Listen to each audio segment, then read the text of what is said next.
संस्कृति आईएएस के online platform पर फिर से आपका स्वागत है। पिछले वीडियो में मैंने प्रारंभिक परीक्षा में राज्य व्यवस्था और संविधान के खंड को कैसे पढ़ना चाहिए, उसके स्रोत क्या होने चाहिए और प्रश्नों की प्रवृत्ति कैसी है, हमारा दृष्टिकोण कैसा है या कैसा होना चाहिए, इस पर मैंने विस्तार से चर्चा की थी।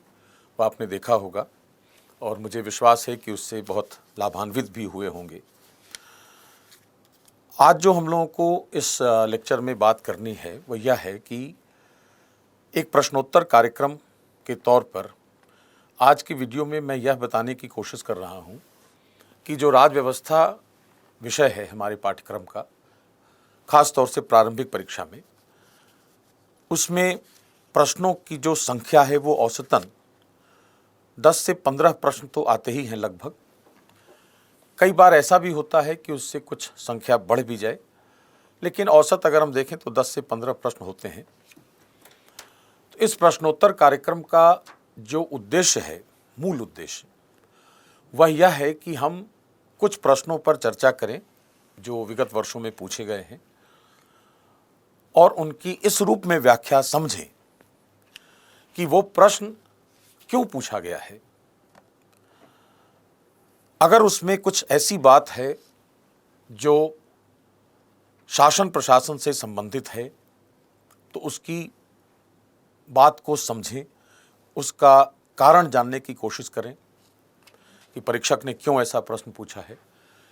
उसमें जो दिए गए विकल्प हैं उन विकल्पों पर गौर करें और कोशिश यह करें कि वह जो प्रश्न आया था उसका उत्तर तो ढूंढ लें, लेकिन क्या मैं उस टॉपिक पर जहाँ से वो प्रश्न पूछा गया है, क्या मैं उस टॉपिक पर वाकई अपना आत्मविश्वास रखता हूँ कि मैं उस आने वाले समय में अगर उसी टॉपिक से दोबारा प्रश्न पूछा जाए तो उसको मैं हल कर सकूँगा या नहीं। तो हमारा उद्देश्य यह होगा कि हम प्रश्नों पर गौर करते हुए प्रश्न को समझने की कोशिश करें, पहले उनके विकल्पों को समझें और उसके माध्यम से हम कुछ ऐसी बातों को समझें उस टॉपिक से रिलेटेड, उस टॉपिक से संबंधित, जो भविष्य में हमें प्रश्न दे सकते हों और उसका संकेत लेने की कोशिश करें।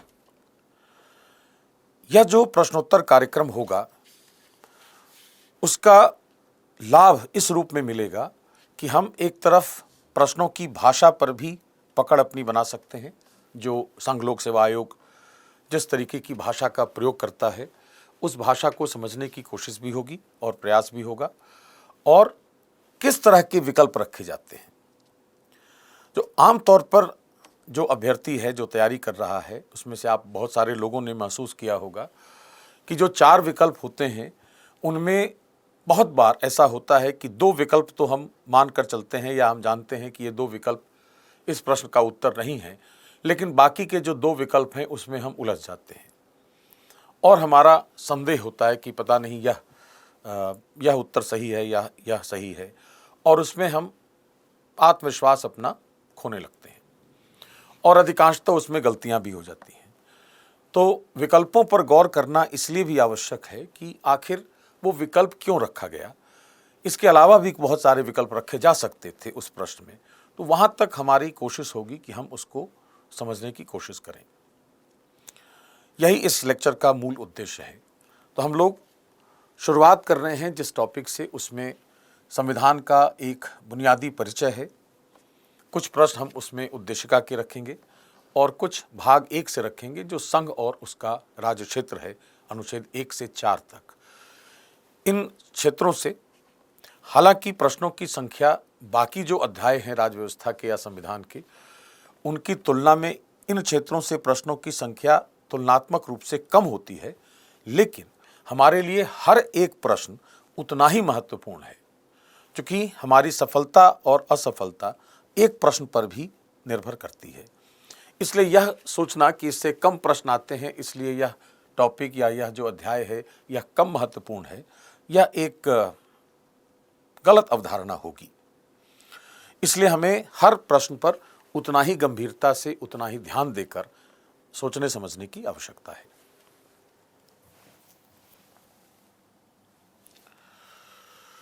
पहला प्रश्न आपके सामने है कि भारत सरकार अधिनियम 1935 में अंतर्विष्ट अनुदेश प्रपत्र इंस्ट्रूमेंट ऑफ इंस्ट्रक्शंस को वर्ष 1950 में भारत के संविधान में किस रूप में समाविष्ट किया गया?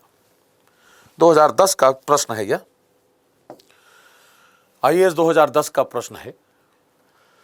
अंग्रेजी भाषा इसकी गौर करें अगर, तो लिखा है कि the instrument of instructions contained in the Government of India Act 1935 has been incorporated in the Constitution of India in the year 1950 as।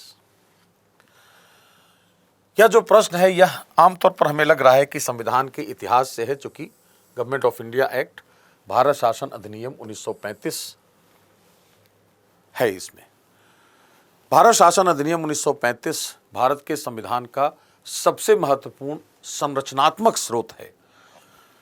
संरचनात्मक स्रोत कहने का तात्पर्य यह हुआ कि इसने भारत के संविधान के निर्माण में सबसे अधिक योगदान दिया है, क्योंकि संविधान के अधिकांश जो प्रावधान हैं वो इसी अधिनियम से लिए गए हैं। कार्यात्मक जो स्रोत है भारत के संविधान का सबसे महत्वपूर्ण, वह अमेरिकी संविधान को माना जाता है, क्योंकि भारत एक लोकतंत्र है और लोकतंत्र में चूंकि अधिकार सबसे महत्वपूर्ण होते हैं, इसलिए मूल अधिकार चूंकि हमने अमेरिका से लिए हैं अधिकार पत्र से, इसलिए उसको कार्यात्मक स्रोत सबसे महत्वपूर्ण माना जाता है। लेकिन संरचना की दृष्टि से निश्चित रूप से भारत शासन अधिनियम सबसे महत्वपूर्ण है।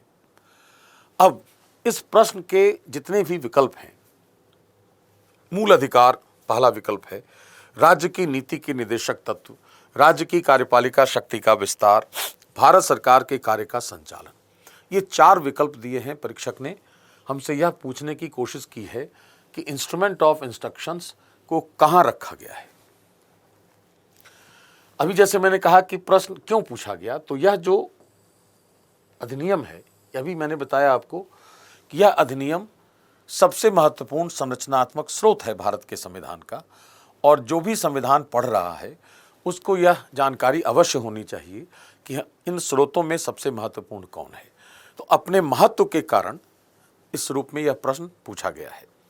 अब दूसरी बात इसमें यह है कि उस अधिनियम से यही शब्दावली क्यों ढूंढकर निकाली गई है। अनुदेश प्रपत्र, अनुदेश का अर्थ होता है किसी को दिशा निर्देश देना। तो दिशा निर्देश देने वाला जो एक अप्रोच है, यह अप्रोच रखा है परीक्षक ने इस प्रश्न के अंदर कि अगर दिशा निर्देश मिलेगा किसी को कार्य करने के लिए, तभी वह व्यक्ति या प्राधिकारी या अधिकारी कार्य कर सकता है। इस दृष्टिकोण से यह प्रश्न पूछा गया है। इसकी व्याख्या अगर हम एक बार देखें, नजर डालें इस पर अलग अलग विकल्पों की, कि मूल अधिकार जो पहला विकल्प है, कि क्या मूल अधिकार के रूप में वो अनुदेश प्रपत्र शामिल हुआ था। सबसे पहले हमें ध्यान यह रखना है कि अनुदेश प्रपत्र जो है था वह 1935 के अधिनियम की धारा 53 में सेक्रेटरी ऑफ स्टेट जो होता था उसको यह शक्ति दी गई थी धारा 53 के तहत कि वह भारत में कार्य करने वाले जो गवर्नर थे ब्रिटिश शासन के, उन गवर्नरों को कुछ दिशा निर्देश दिया जाए जिसके आधार पर वो भारत में कार्य कर सके। तो सेक्शन 53 जो इस अधिनियम का था, उसने सेक्रेटरी ऑफ स्टेट को यह अधिकार दिया था, और सेक्रेटरी ऑफ स्टेट ने उस आधार पर 3 दिसंबर 1936 को यह अनुदेश पत्र जारी किया था। यह तो उसकी पृष्ठभूमि है। अब क्या वो अनुदेश पत्र मूल अधिकार के रूप में है? तो मूल अधिकार है क्या, उस पर अगर गौर करें तो हमें विकल्प सही है या गलत वो समझ में आएगा। यहां लिखा है कि नागरिकों को दिए गए नागरिक एवं राजनीतिक अधिकार हैं, जिनका उद्देश्य राजनीतिक लोकतंत्र की स्थापना करना है।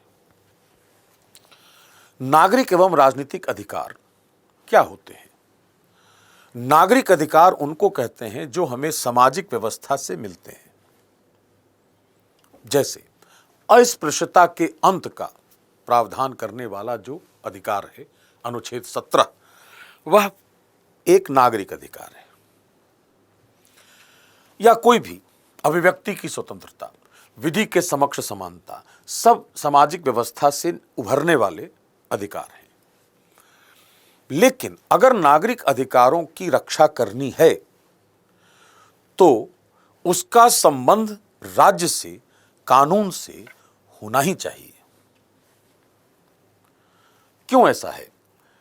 यदि मैं एक उदाहरण दूं कि अस्पृश्यता का प्रचार अगर समाज में होता है, किसी व्यक्ति ने दूसरे व्यक्ति के साथ अस्पृश्यता का व्यवहार किया और वह जो अधिकार है वह राज्य व्यवस्था से, राज्य से, राजनीति से या कानून से जुड़ा नहीं है, ऐसा एक सिचुएशन इमेजिन करें कि वह अधिकार उससे जुड़ा नहीं है, केवल हमें समाज से प्राप्त हो गया है और यह अपेक्षा है कि मेरे साथ कोई अस्पृश्यता का व्यवहार नहीं करेगा।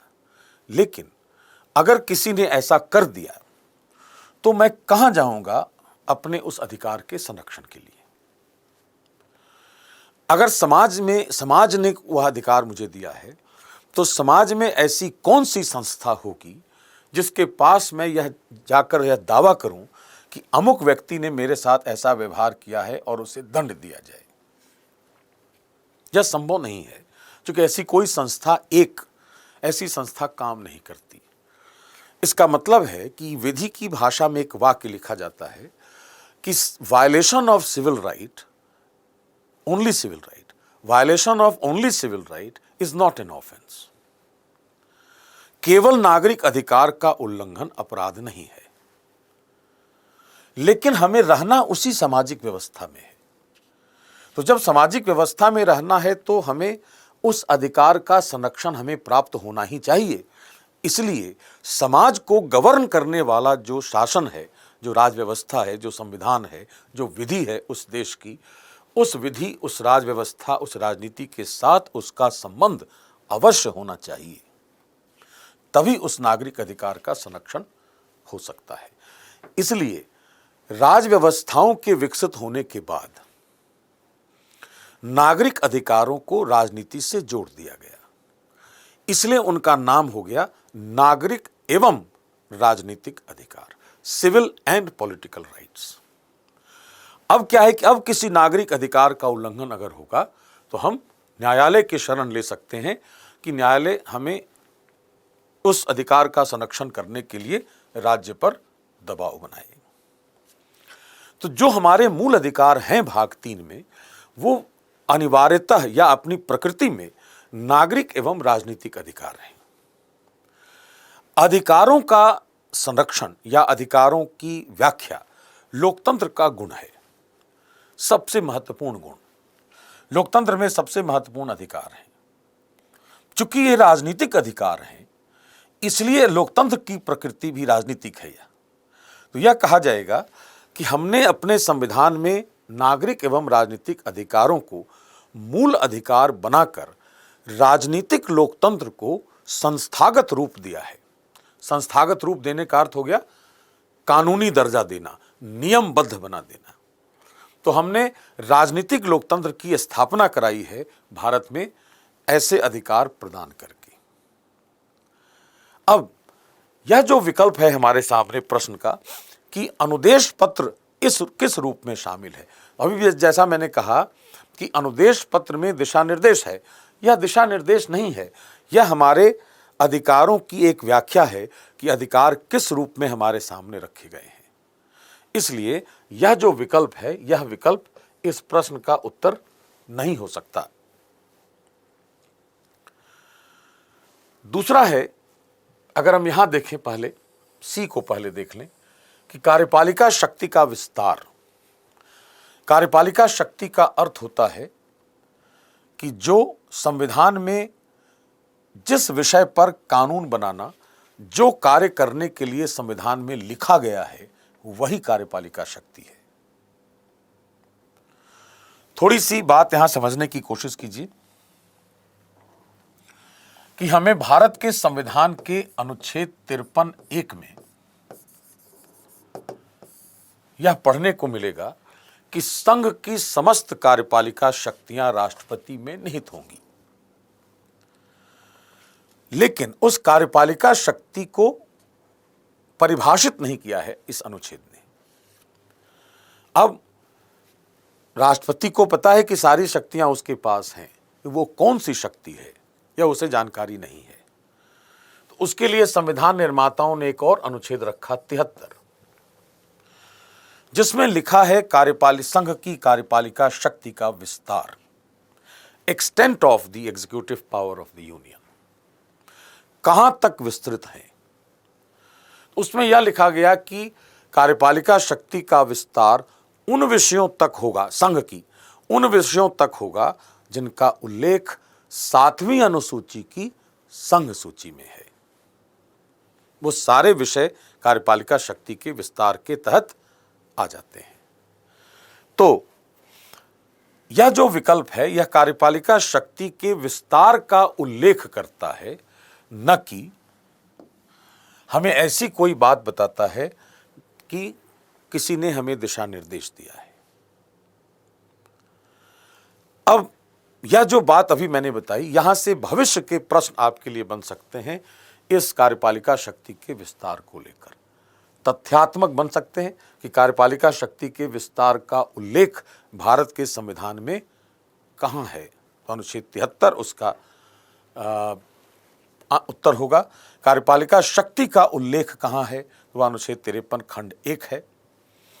कार्यपालिका शक्ति के विस्तार का अर्थ क्या है, तो संघ सूची में जो विषय हैं वहां तक संघ सरकार कार्य कर सकती है, यह कार्यपालिका शक्ति के विस्तार का अर्थ है। इस तरह के प्रश्न भविष्य में बनाए जा सकते हैं। फिलहाल यह जो प्रश्न का विकल्प था, यह विकल्प भी हमारा सही नहीं है। तीसरा है कार्य का संचालन। किसके कार्य का संचालन? भारत सरकार के कार्य का संचालन। यह कंफ्यूजन कराने वाला ऑप्शन है यह और यह। यह राज्य को निर्देश देता है और यह कार्य का संचालन कर रहा है, तो संचालन के लिए भी अनुदेश दिया जा सकता है। इसका मतलब कि यह तो गलत है ही, यह भी गलत है। इन दोनों में हमें कंफ्यूजन हो सकता है। अब भारत सरकार के कार्य का संचालन कैसे होगा?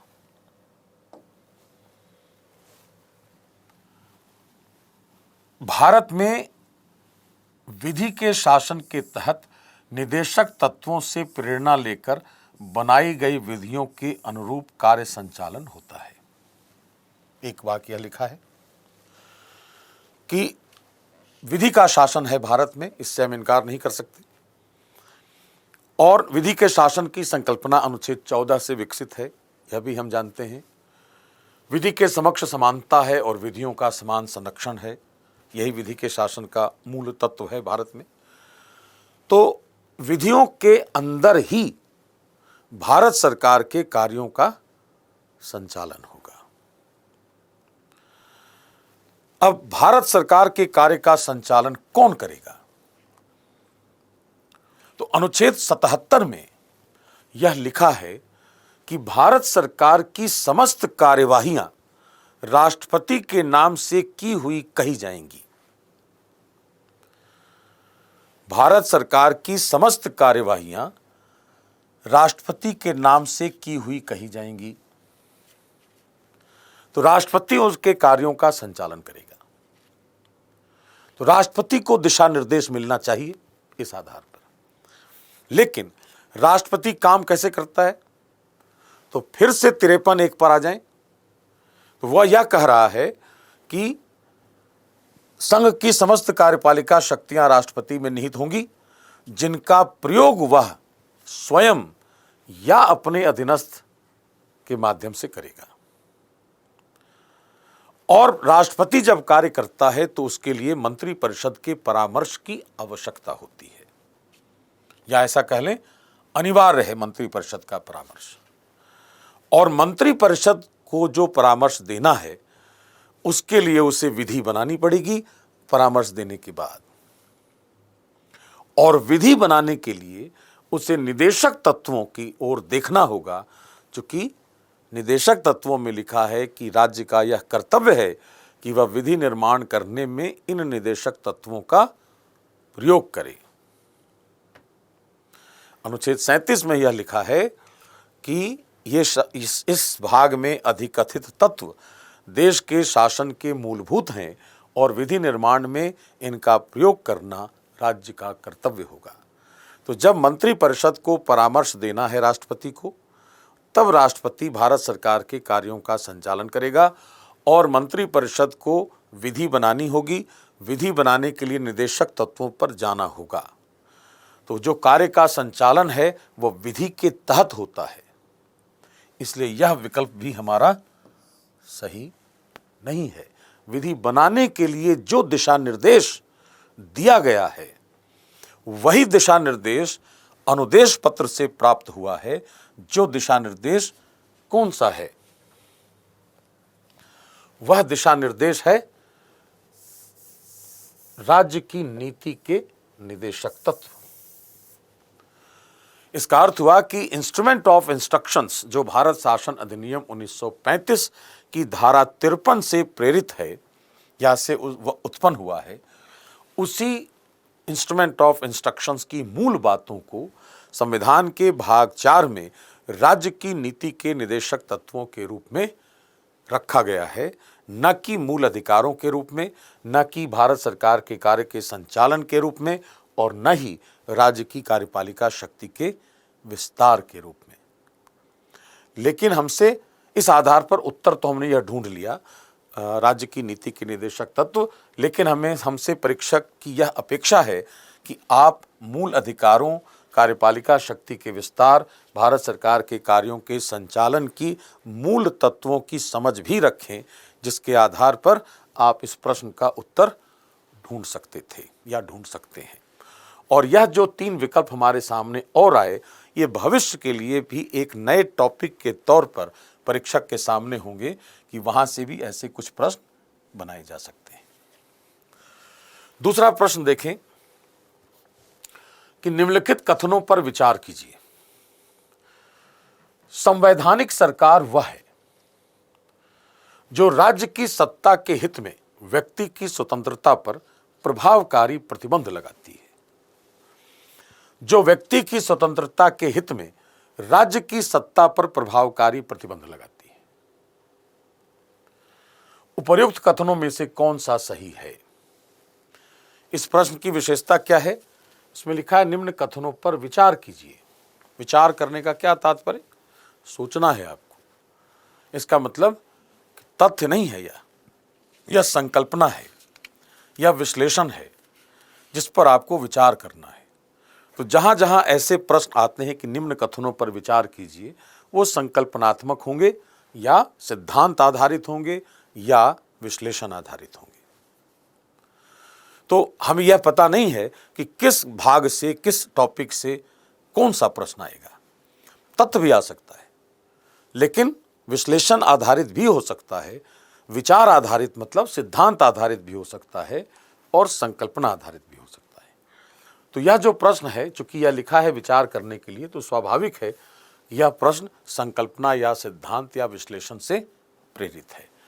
अंग्रेजी भाषा पर गौर करें कि constitutional government is one which places effective restrictions on individual liberty in the interest of state authority, places effective restrictions on the authority of the state in the interest of individual liberty. Which of the statements given above are correct? तो संवैधानिक सरकार की संकल्पना क्या होती है, यह हमें समझ में आना चाहिए।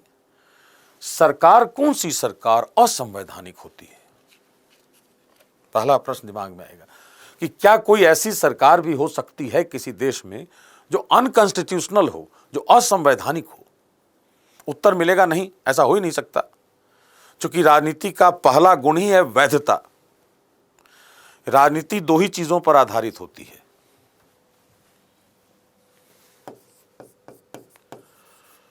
राजनीति के 2 आधार स्तंभ होते हैं।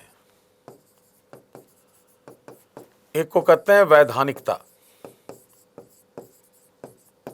और दूसरे को कहते हैं प्राधिकार। अंग्रेजी शब्द हो गया इसका अथॉरिटी। और इसकी है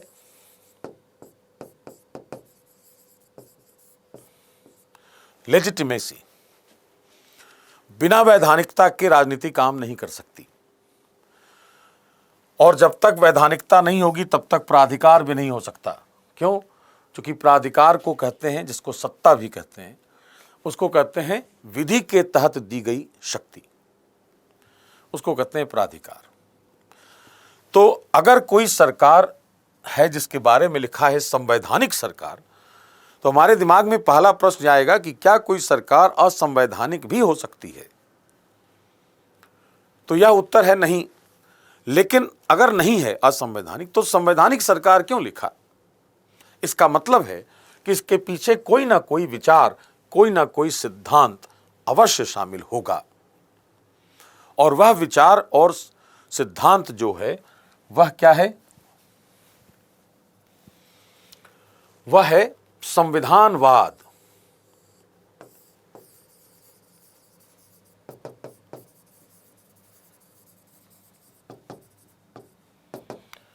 कॉन्स्टिट्यूशनलिज्म संविधानवाद के मूल सिद्धांत पर आधारित सरकारों को संवैधानिक सरकार कहते हैं, कॉन्स्टिट्यूशनल गवर्नमेंट्स। अब संविधानवाद क्या है?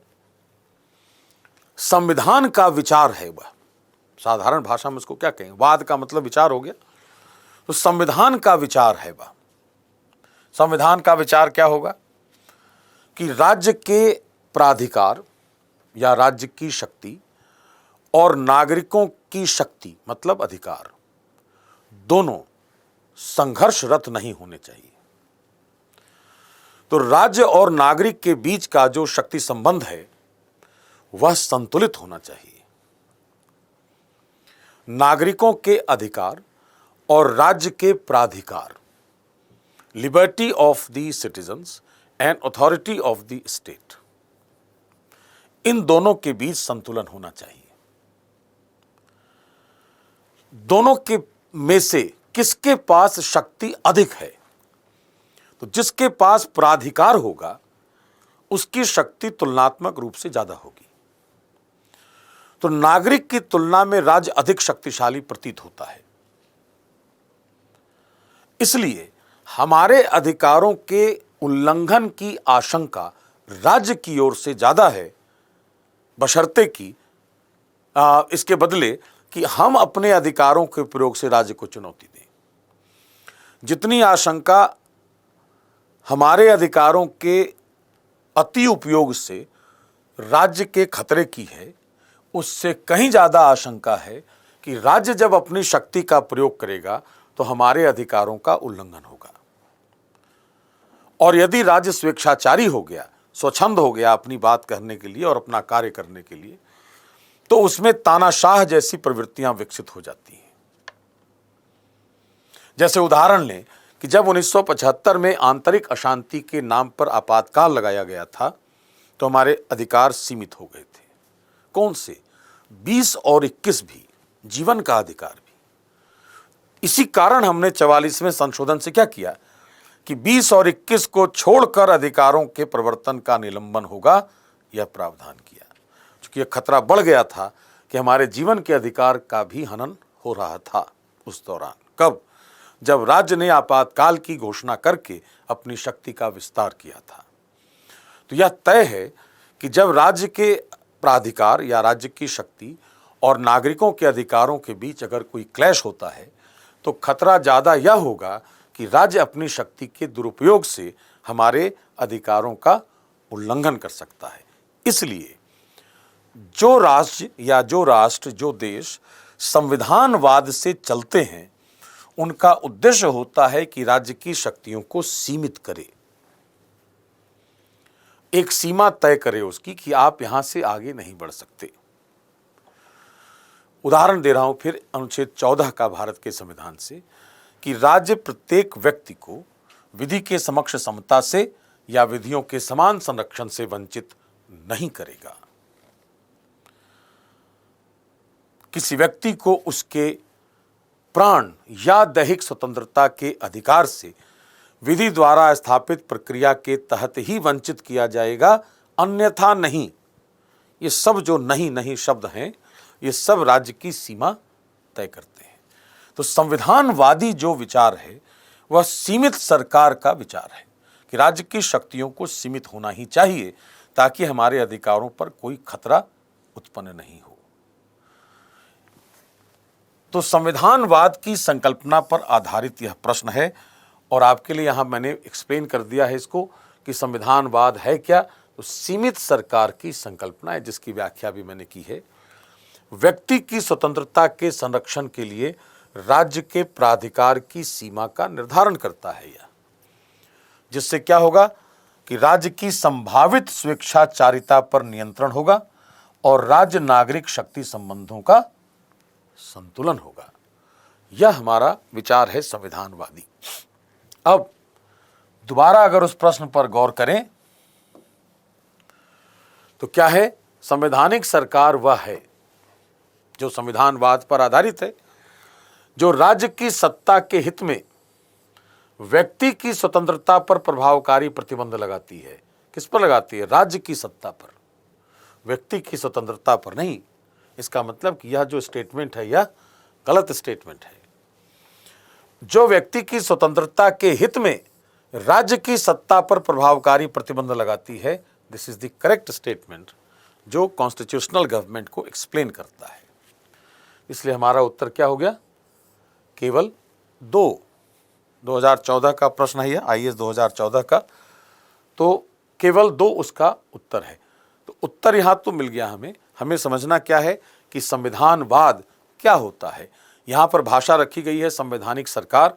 हमसे यह पूछा जा सकता है कि संविधानवाद क्या होता है। हमसे यह भी पूछा जा सकता है कि निम्न में से कौन सा प्रावधान भारत के सरकार को संविधानवादी सरकार बनाता है। तो जहां जहां सीमाएं तय की हुई हैं उन अधिकारों की बात हम लिख सकते हैं। जैसे अभी मैंने कहा अनुच्छेद 14 और प्राण और दैहिक स्वतंत्रता का अधिकार अनुच्छेद 21। ऐसे कुछ अनुच्छेद तथ्यात्मक रूप से भी पूछे जा सकते हैं, संविधानवाद के विचार से भी पूछे जा सकते हैं। अब जो मैंने पहले शुरुआत में ही कहा था कि हमें यह भी जानना है कि यह प्रश्न हमसे क्यों पूछा गया है, क्यों पूछा जा रहा है प्रश्न यह। आप जिस सेवा में जाने वाले हैं, आप राज्य के प्राधिकारी होंगे और उस प्राधिकारी की सीमा अगर निर्धारित नहीं होगी तो आपके कृत्यों से, आपके कार्यों से आम जन के अधिकारों के उल्लंघन की आशंका होगी जो आप नहीं कर सकते और यह कार्य असंवैधानिक हो जाएगा। इसलिए आपको यह समझ में आना चाहिए कि मेरे कार्यों की सीमा लगाई जाती है, वो क्या है और वो कैसे है। यह समझ एक भावी प्रशासक के अंदर अवश्य होनी चाहिए। इसलिए यह प्रश्न सिविल सेवा के करियर से प्रासंगिक कहा जा सकता है। जो आपने पाठ्यक्रम अगर पढ़ा है तो पाठ्यक्रम में यह भी लिखा है कि प्रश्न वही पूछे जाएंगे जो सिविल सेवा के करियर से प्रासंगिक हों। तो यह महत्व हमारा है, इसकी समझ अवश्य होनी चाहिए।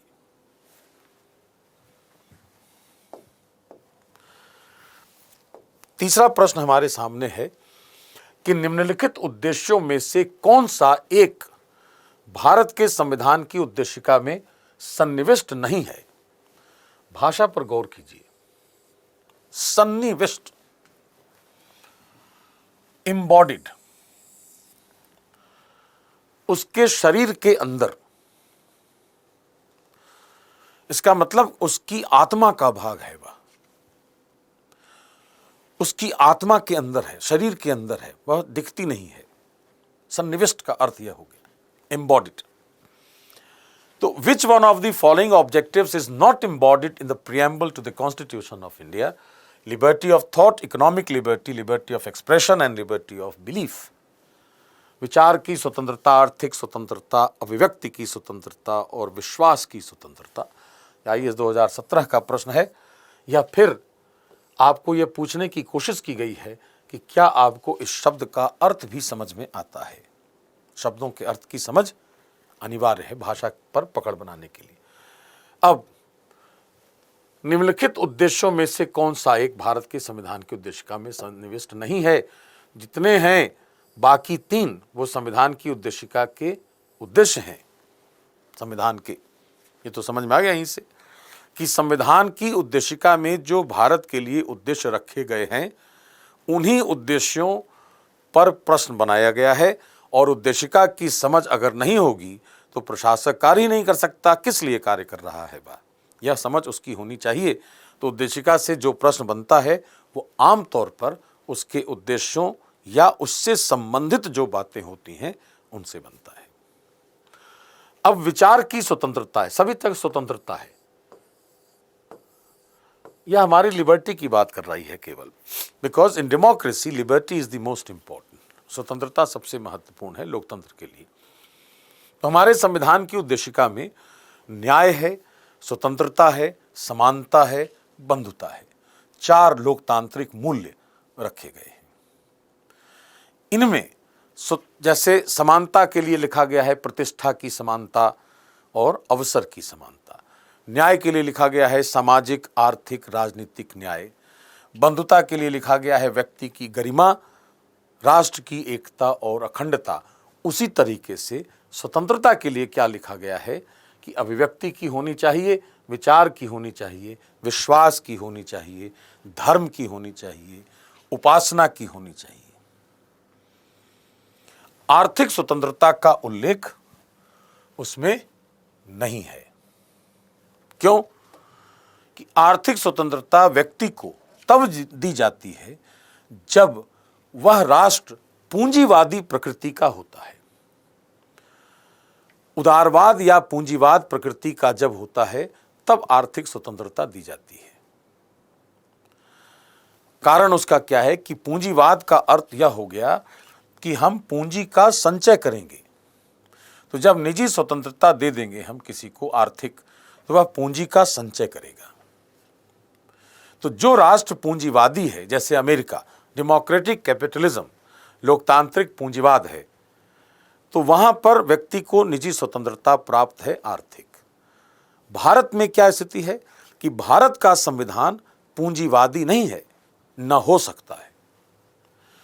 भारत का संविधान आरंभ से उदारवाद और समाजवाद का मिश्रण था, और 76 में उसका झुकाव पूरी तरह समाजवाद की तरफ हो गया जब हमने समाजवादी शब्द जोड़ दिया उद्देशिका में। पहले उदारवाद था। हमें यहां उदारवाद और पूंजीवाद का अर्थ समझ में आना चाहिए, अंतर। बहुत बार अखबारों में पढ़ने को मिलता है कि 1990 के दशक के बाद भारत पूंजीवादी होता जा रहा है। तो अगर भारत पूंजीवादी हो गया है तो संविधान की प्रासंगिकता ही समाप्त हो गई है, इसका अर्थ यह हुआ। तो क्या भारत वाकई पूंजीवादी हो गया है? भारत में पूंजीवाद नहीं है, भारत में उदारवादी गुण है। उदारवाद जब अनियंत्रित होता है तब वह पूंजीवाद बनता है। जब हमने आर्थिक स्वतंत्रता इतनी दे दी कि वह पूंजी का संचय करने लग जाए तो वह पूंजीवाद में परिवर्तित हो जाएगा। हमने इस व्यक्ति को संपत्ति का अधिकार दिया जरूर था अनुच्छेद 31 में, लेकिन हमने यह भी लिखा था कि राज्य उस संपत्ति का अधिग्रहण भी कर सकता है जिसके लिए वह मुआवजा देगा। खुली छूट नहीं थी। तो हमने उदारवाद के जरिए या उदारवादी होने के कारण हमने व्यक्ति को संपत्ति का अधिकार दिया था, और हमने 39 बी और सी में समाजवाद भी रखा था। इसलिए हमारे मूल संविधान में उदारवाद और समाजवाद का मिश्रण था, जो 1976 में 42वें संशोधन के बाद जब हमने समाजवादी शब्द जोड़ा उसमें, तब उस संविधान का पूरी तरह झुकाव समाजवाद की तरफ हो गया है।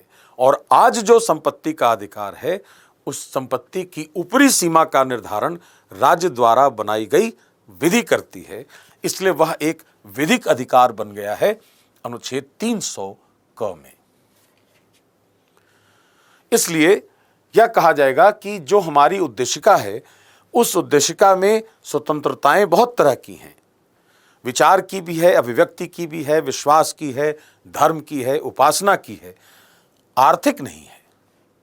और उसका कारण भारत की समाजवादी प्रकृति है। इसलिए हमें आर्थिक स्वतंत्रता प्राप्त नहीं है, और यह हमारे संविधान की उद्देशिका का उद्देश्य भी नहीं है। इसलिए जो प्रश्न हमसे पूछा गया है यहां कि संविधान की उद्देशिका में सन्निविष्ट नहीं है, तो यह तो सन्निविष्ट है ही या नहीं है, यह है और यह है। अब धर्म, उपासना, विश्वास, अभिव्यक्ति की आदि की स्वतंत्रता, इससे क्या लाभ? धर्म की स्वतंत्रता है सभी को समान रूप से। तो भारत का चरित्र पंथ निरपेक्ष है। India is secular in character. Now India is what? Bharat क्या है? राज्यों का संघ है। तो भारत के राज्य और भारत का संघ, भारत में रहने वाले लोग सभी पंथ निरपेक्ष हैं। तो धर्म की स्वतंत्रता है, इसका मतलब कि भारत एक पंथ निरपेक्ष राज्य तो है ही, भारत का समाज भी पंथ निरपेक्ष है, क्योंकि समाज में प्रत्येक व्यक्ति को धर्म की और धर्म की उपासना करने की, पूजा अर्चना करने की स्वतंत्रता समान रूप से दी गई है। विचार और अभिव्यक्ति की स्वतंत्रता है। हम कोई किसी भी तरह की सोच, किसी भी तरह की राय, किसी भी तरह का विचार रख सकते हैं। वो सरकार के समर्थन में है या सरकार के विरोध में है, यह मायने नहीं रखता। हमारा अपना विचार अगर है तो मैं उस विचार को रख सकता हूं और उसकी अभिव्यक्ति भी कर सकता हूं। हमें रखना, ध्यान क्या रखना है कि मैं उस विचार को या किस विचार को किस जगह किस उद्देश्य से अभिव्यक्त कर रहा हूं, यह मुझे अपने ऊपर नियंत्रण होना चाहिए। विचार तो कोई भी रख सकता है। हो सकता है मेरा विचार, आपका विचार सरकार के विरुद्ध हो, लेकिन क्या मुझे अपनी परीक्षा में सरकार के विरुद्ध विचार रखना है? अगर रखना है तो उसकी सीमा क्या होगी? अगर नहीं रखना है तो क्यों नहीं रखना? ये सारी बातें जब तक समझ में नहीं आएंगी तब तक हम अपने आप को बेहतर तरीके से अभिव्यक्त नहीं कर सकते। तो विचार और अभिव्यक्ति की स्वतंत्रता हमारे संविधान की उद्देशिका का एक अनिवार्य उद्देश्य है। इन्हीं माध्यम से ऐसे ही स्वतंत्रता देकर हम नैसर्गिक अधिकारों का संरक्षण करते हैं। नेचुरल राइट्स, स्वतंत्र अभिव्यक्ति की स्वतंत्रता नैसर्गिक अधिकार है, प्रकृति से प्राप्त होती है। जैसे जीवन मिला तो जीवन की स्वतंत्रता का अधिकार मिल गया, चलने की स्वतंत्रता मिल गई, भोजन की स्वतंत्रता मिल गई, रहने सोने की स्वतंत्रता मिल गई और अभिव्यक्ति की स्वतंत्रता मिल गई। सभी प्राणियों को, हर प्राणी अपने अपने तरीके से अभिव्यक्त करेगा। तो मनुष्य को भी अपनी वह स्वतंत्रता प्रकृति से प्राप्त हो गई है। अब उस प्राकृतिक स्वतंत्रता की रक्षा कैसे होगी?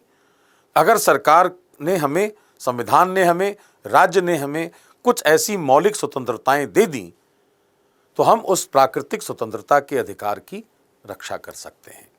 वही मौलिक स्वतंत्रताएं उद्देशिका की कुछ भाग, उद्देशिका में कुछ रूप में रखी हैं और वही मौलिक स्वतंत्रताएं संविधान के अंदर अनुच्छेद 19 में रखी गई हैं।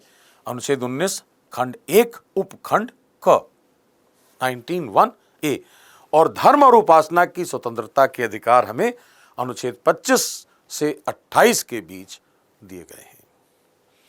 तो इसी आधार पर हम यह कह सकते हैं कि संविधान की उद्देशिका में आर्थिक स्वतंत्रता हमारा उद्देश्य नहीं है, लेकिन बाकी जो हैं वो हमारे उद्देश्य हैं और उन्हीं उद्देश्यों की पूर्ति करना राज्य का या एक प्रशासक का मूल कार्य है।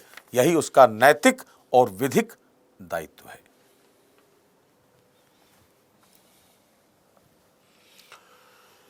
इसके बाद एक प्रश्न है कि संविधान की उद्देशिका के संबंध में निम्न कथनों पर विचार कीजिए। फिर आया है यहां, और दिए गए कूट की सहायता से बताइए कि इनमें से कौन सही है। फिर सोचना है, आपको ढूंढना है क्या कोई सिद्धांत है इसमें, कौन सा विचार है, कौन सा सिद्धांत है, उसका विश्लेषण करना है। पंडित नेहरू द्वारा प्रस्तुत ऑब्जेक्टिव प्रस्ताव अंततोगत्वा उद्देशिका बना। इसकी प्रकृति न्याय योग्य नहीं है,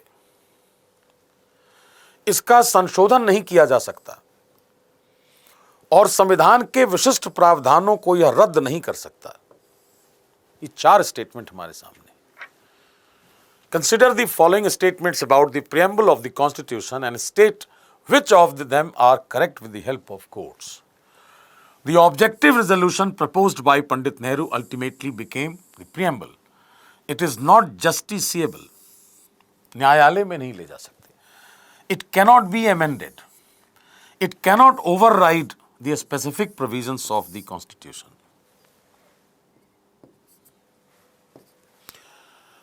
यह हमें 4 स्टेटमेंट हमारे सामने है.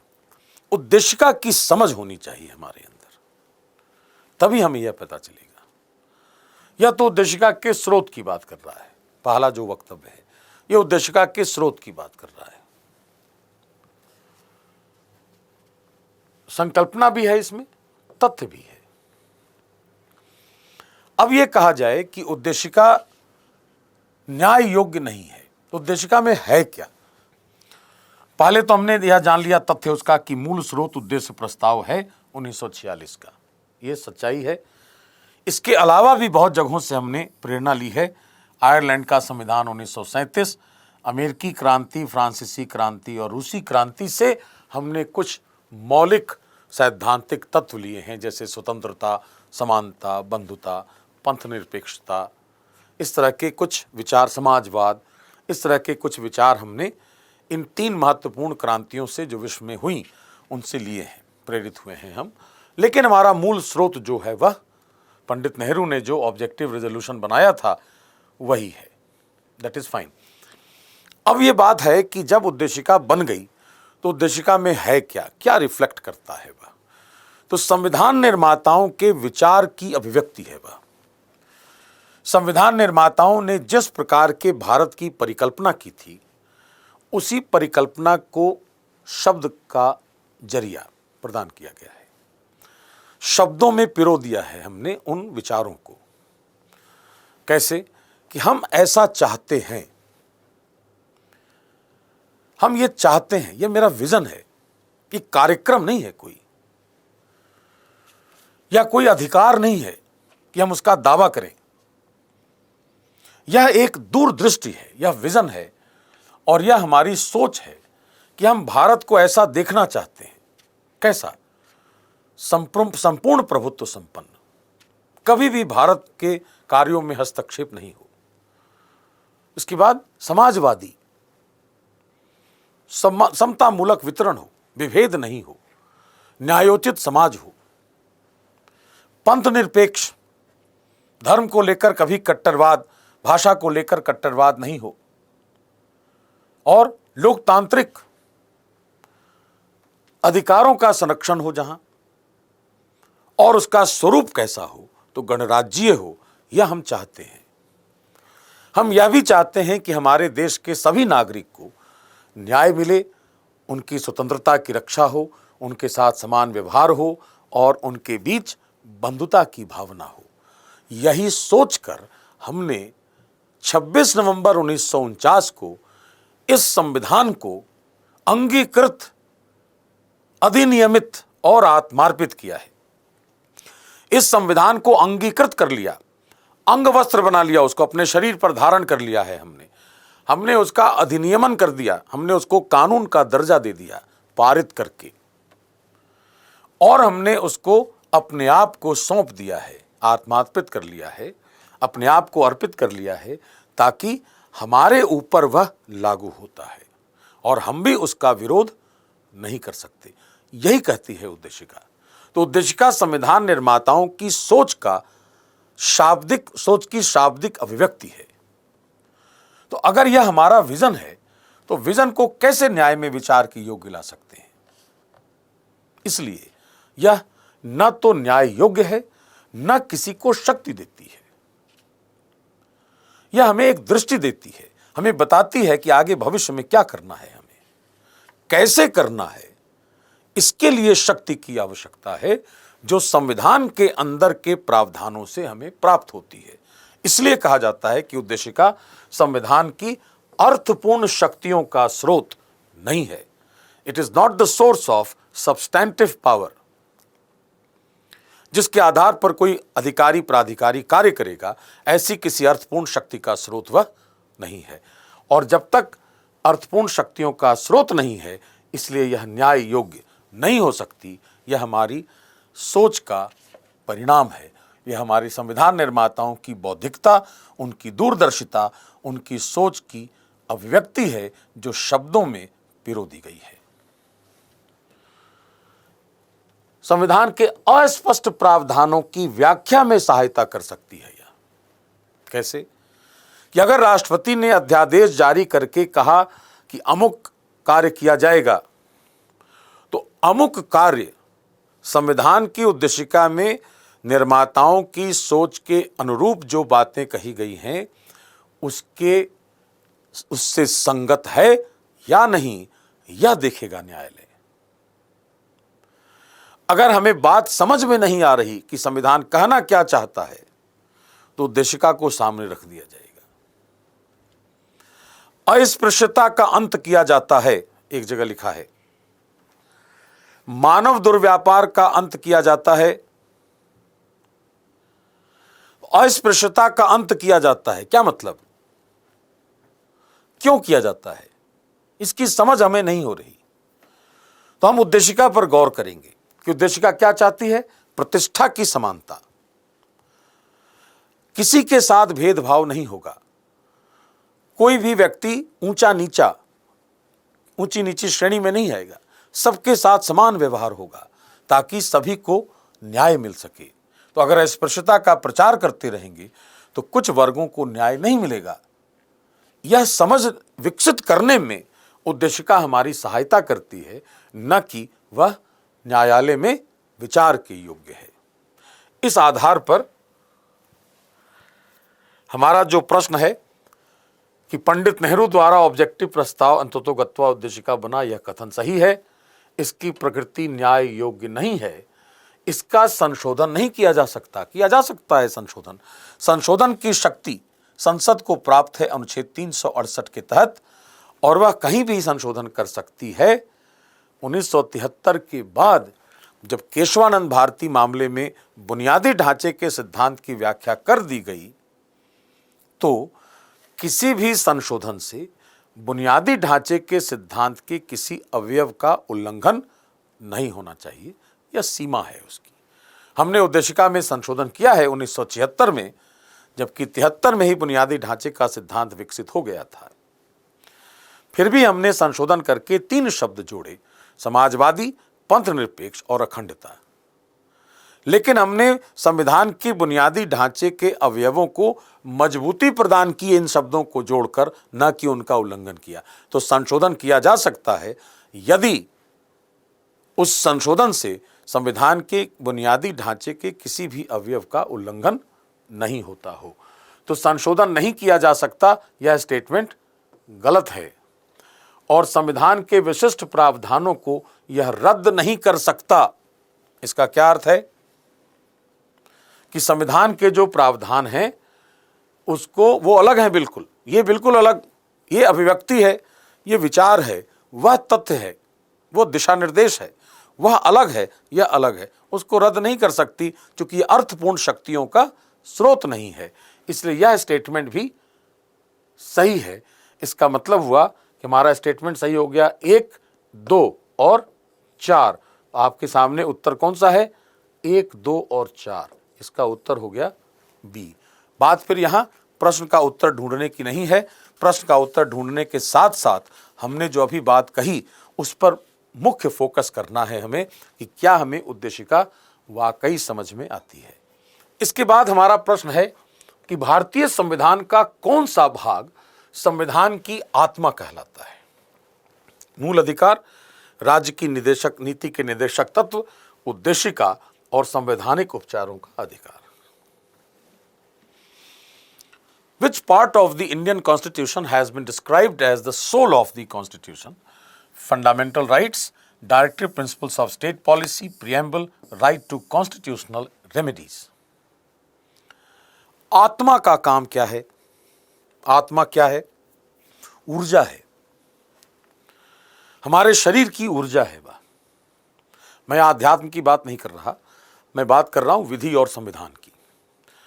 तो आत्मा आध्यात्मिक क्या है, हमें उससे मतलब नहीं है। धर्म में आत्मा का क्या भूमिका है उससे भी हमें मतलब नहीं, हमें मतलब है विधि और संविधान की भाषा से। तो आत्मा हमारे शरीर की ऊर्जा है।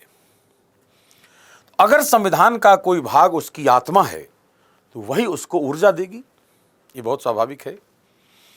उसी ऊर्जा से हमारा शरीर काम करता है, तो उसी ऊर्जा से संविधान भी कार्य करेगा। शरीर की खासियत क्या है कि शरीर स्ट्रक्चरली डिफरेंट है, फंक्शनली कोऑर्डिनेटेड है। संरचना में बिल्कुल अलग अलग, हाथ और पैर की संरचना बिल्कुल अलग, उंगलियों की संरचना बिल्कुल अलग, लेकिन सभी फंक्शन में, कार्य में समन्वयकारी है।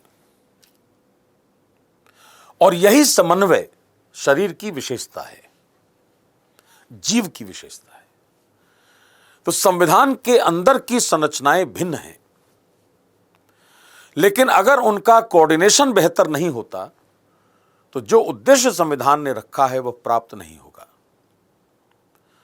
तो संविधान भी एक काया की तरह, जीव की तरह एक प्रणाली है, लिविंग एंड ब्रीदिंग मैकेनिज्म, जीवंत प्रणाली है वह।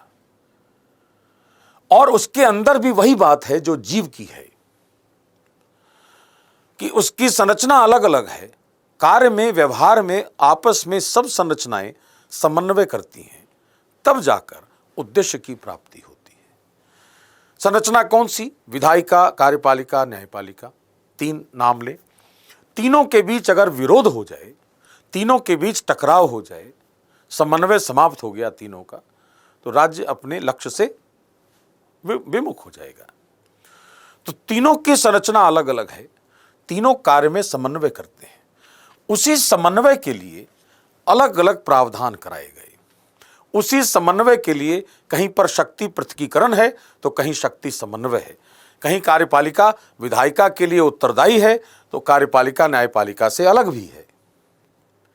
उसी समन्वय के लिए हमने संविधान के प्रावधान किए। कहने का तात्पर्य है कि जैसे एक जीव संरचना में अलग और व्यवहार में और कार्य में समन्वयकारी होता है, ठीक उसी तरह संविधान भी संरचना में अलग लेकिन कार्य और व्यवहार में समन्वयकारी है। तो उसकी प्रकृति भी जीव के समान है और जीव की ऊर्जा उसको उसकी आत्मा से मिलती है।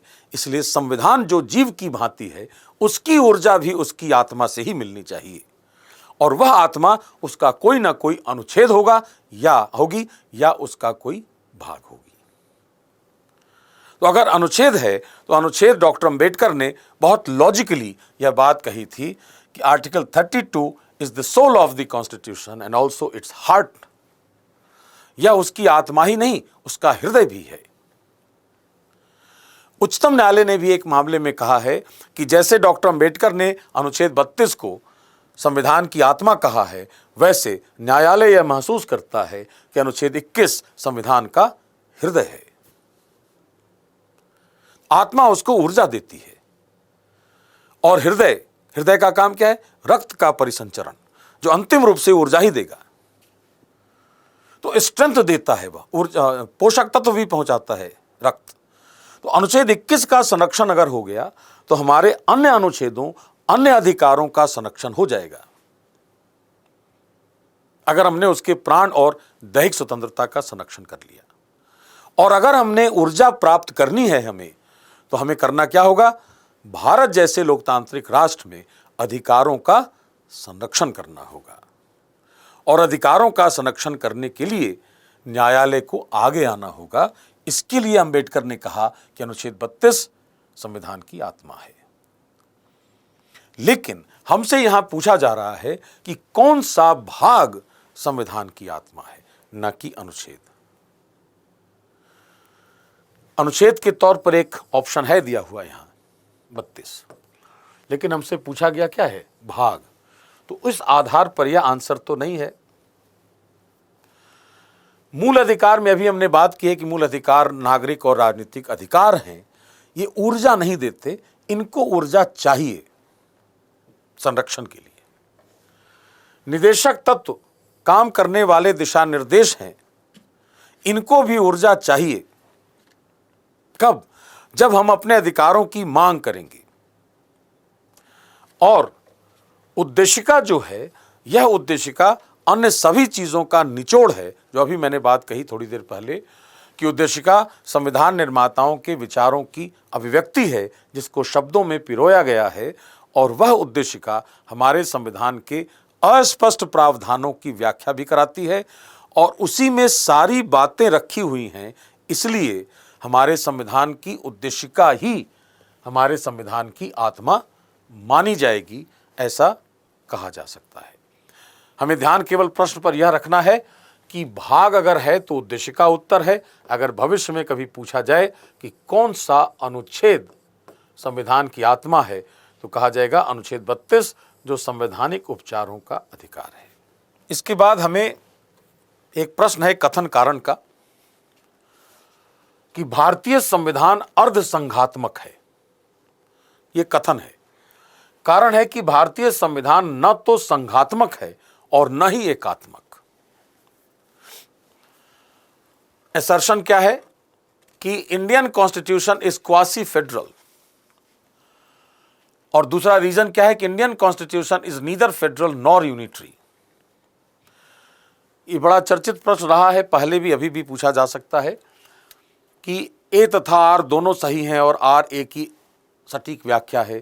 फिर है ए तथा आर दोनों सही है लेकिन यह उसकी व्याख्या नहीं है। ए सही है आर गलत है, या ए गलत है आर सही है। यही हमारा ऑप्शन होता है। तो हमें यह शब्द समझने की जरूरत है कि what do you mean by this word quasi federal. अर्धसंघात्मक क्वासी फेडरल का अर्थ क्या होता है, ये नाम आपको याद रखना है। केसी वियर। केसी वियर इस शब्दावली के जनक हैं। क्वासी फेडरल इन्होंने अपनी पुस्तक में लिखा है। इसका अर्थ होता है कि यह न तो पूर्णतः परिसंघ है और न ही पूर्णतः संघ है, दोनों के गुण हैं। अगर या तो कोई राज्य संघ होता है, या परिसंघ होता है, या महासंघ होता है। संघ का अर्थ क्या हो गया कि जहां केंद्र सरकार कुछ स्थानीय निकायों की सहायता से नागरिकों पर नियंत्रण रखती है, जैसे ब्रिटेन है, जापान है, फ्रांस है, ये सब संघ है। आमतौर पर यह कहा जाता है कि संघ जो होगा वह अगर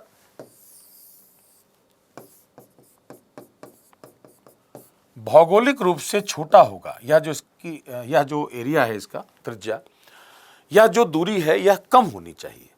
भौगोलिक रूप से अगर छोटा राज्य है तो एक केंद्र सरकार को यहां तक शासन करना सरल होता है।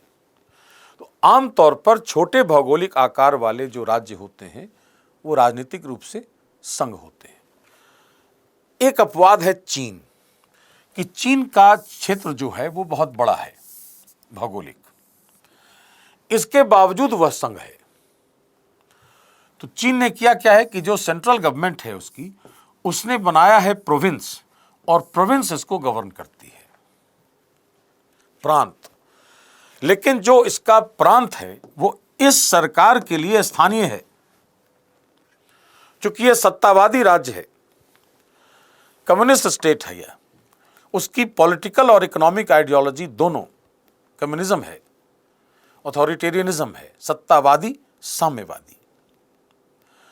तो सत्तावाद अगर है वहां तो यह इन प्रांतों पर संघ का सीधा नियंत्रण है, केंद्र का, और ठीक वो ऐसे ही कार्य करते हैं जैसे एक सामान्य संघ में स्थानीय निकाय काम करते हैं। तो बड़ा क्षेत्र होने के कारण इसने प्रांत बनाए तो जरूर हैं, लेकिन वो प्रांत परिसंघीय व्यवस्था वाले नहीं हैं, वो संघ है। तो बड़े भौगोलिक आकार वाले राज्य भी संघ हो सकते हैं, चीन का उदाहरण दे सकते हैं, और आमतौर पर जो छोटे भौगोलिक आकार वाले होते हैं वो संघ होते हैं, ब्रिटेन और फ्रांस और जापान, इस तरह के। एक कंडीशन होती है परिसंघ की कि राज्यों ने मिलकर केंद्र बनाया है,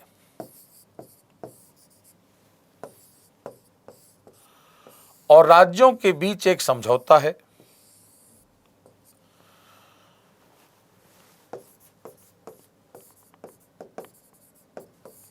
राज्यों के बीच एक समझौता है या तो यह हो सकता है, या एक ऐसा परिसंघ भी हो सकता है, यह केंद्र है, इसने बनाए राज्य,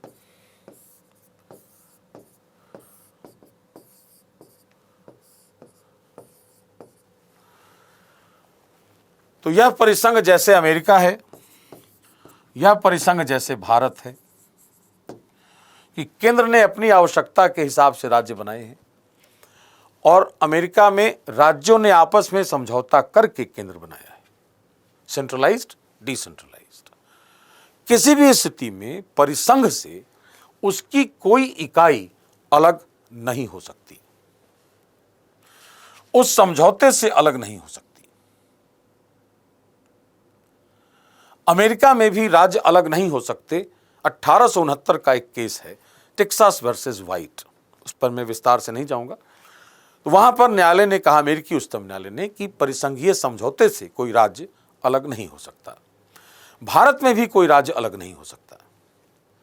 तो परिसंघ की एक विशेषता यह हो गई कि चाहे वो समझौता आधारित हो या नहीं हो, विकेंद्रीकृत हो या केंद्रीकृत हो, उसकी इकाइयां संघ से अलग नहीं हो सकती। अगर वो अलग हो सकती तो उस ढांचे को कहते हैं महासंघ, कॉन्फेडरेशन। अगर सब कुछ वही है, ढांचा वही है, समझौता है, महासंघ में भी सब कुछ वही है, ये नहीं है, महासंघ की स्थिति यह है, लेकिन इसमें से इकाई अलग हो जा सकती है, तो उसको कहा जाएगा महासंघ। जैसे यूरोपीय यूनियन, यूरोपीय संघ एक महासंघीय स्वरूप है। जैसे सोवियत संघ के टूटने के बाद जो बना CIS, Commonwealth of independent states, स्वतंत्र राष्ट्रों का राष्ट्रमंडल, ये सब महासंघ के उदाहरण हैं। तो संघ में केंद्र सरकार सर्वशक्तिशाली, परिसंघ में केंद्र और राज्य दो स्तरों पर सरकारें, जहां से राज्य अलग नहीं हो सकते, और महासंघ में संघ और राज्य दोनों शक्तिशाली, लेकिन राज्य या इकाइयां अलग हो सकती हैं। यह एक जनरल अवधारणा है संघ, परिसंघ, महासंघ की। हमारा जो राजनीतिक ढांचा है वह कहा जा रहा है कि अर्ध संघात्मक है, क्वासी फेडरल, आधा परिसंघ है। तो आधा कुछ तो होगा, अगर आधा परिसंघ है तो आधा संघ होगा। ऐसी स्थिति में यहां क्या है कि यूनियन के भी कुछ गुण हैं और फेडरेशन के भी कुछ गुण हैं। ऐसी स्थिति में अगर ऐसा नहीं होता, इस रूप में कहें कि अगर इसमें संघ और परिसंघ दोनों के गुण नहीं होते तो यह अर्ध परिसंघ नहीं होता। तो हमें ध्यान यह रखना है कि हमने एक ऐसे ढांचे का निर्माण किया जिसमें कुछ गुण संघ के डाले और कुछ गुण परिसंघ के डाले। जैसे हमने बनाए तो राज्य, लेकिन हमने अंतिम शक्ति संघ को दे दी ऊपर से, वर्टिकल कमांड, लंबवत नियंत्रण है कि संघ के दिशा निर्देशों की अवहेलना राज्य नहीं कर सकता और संघ उसको दिशा निर्देश दे सकता है अपने कार्यों के संचालन के लिए। तो अनुच्छेद 365 अगर मैं यहां कोट करूं आपके लिए, 365 यह कहता है कि किसी भी कारण से यदि किसी राज्य ने संघ के दिशा निर्देशों की अवहेलना की है या उसको नहीं माना है तो उसे संवैधानिक तंत्र की विफलता मान लिया जाएगा। अब संवैधानिक तंत्र की विफलता कहां है संविधान में? 356 में। तो और 356 में अगर संवैधानिक तंत्र विफल हो गया तो क्या करेंगे? राष्ट्रपति शासन लगा सकते हैं। तो भारत का जो परिसंघीय ढांचा है, जो अर्ध संघात्मक है, क्वासी फेडरल है, उसके बारे में यह कहा जाएगा कि अर्ध क्वासी फेडरल वो इसलिए बना क्योंकि उसमें कुछ गुण संघ के हैं और कुछ परिसंघ के हैं। इस कारण हमने एक अर्ध संघात्मक राज्य बनाया है। इसका उद्देश्य है कि हम अधिकारों की रक्षा भी करें और संसाधनों का वितरण भी करें, समाजवादी लक्ष्य भी प्राप्त हो और राजनीतिक लक्ष्य भी प्राप्त हो, सांस्कृतिक भी प्राप्त हो। भारत के लिए एक वाक्य कहा जाना चाहिए कि India is politically democratic, economically socialist, liberal socialist and socio culturally egalitarian and secular. वाक्य फिर से हिंदी में कहें कि भारत राजनीतिक रूप से लोकतांत्रिक, आर्थिक रूप से उदारवादी समाजवादी, सामाजिक रूप से न्यायप्रिय और सांस्कृतिक रूप से पंथ निरपेक्ष राज्य है। राजनीतिक रूप से लोकतांत्रिक, आर्थिक रूप से उदारवादी समाजवाद, सामाजिक रूप से न्यायप्रिय या समतावादी और सांस्कृतिक रूप से पंथ निरपेक्ष है। यह सभी लक्ष्य की प्राप्ति कब होगी? जब एक एक व्यक्ति तक यह लक्ष्य उसका प्राप्त हो जाए। और इसके लिए हमने राज्य भी बनाए हैं, लेकिन भारत अखंड बना रहे इसके लिए हमने भारत में संघ के गुण भी डाले हैं और उसको एक लंबवत नियंत्रण दिया है। इसलिए हमारे राजनीतिक ढांचे में संघ और परिसंघ दोनों का गुण विद्यमान है, जिसके फलस्वरूप वह अर्ध संघ की तरह बन गया है। अब हम प्रश्न पर गौर करें कि भारतीय संविधान अर्धसंघात्मक है। Statement is true. न तो संघात्मक है, न ही एकात्मक, ये दोनों है। न तो यह पूरी तरह फेडरेशन है और न ही यह पूरी तरह यूनियन है। इसका मतलब है कि अर्धसंघ तभी होगा जब दोनों के गुण विद्यमान है। यह जो कारण है, यह कारण इसकी सही व्याख्या कर रहा है। इसलिए इसका जो उत्तर होगा वो क्या हो गया कि ए तथा आर दोनों सही हैं और आर ए की सही व्याख्या करता है। इसके बाद अगले प्रश्न पर चलें।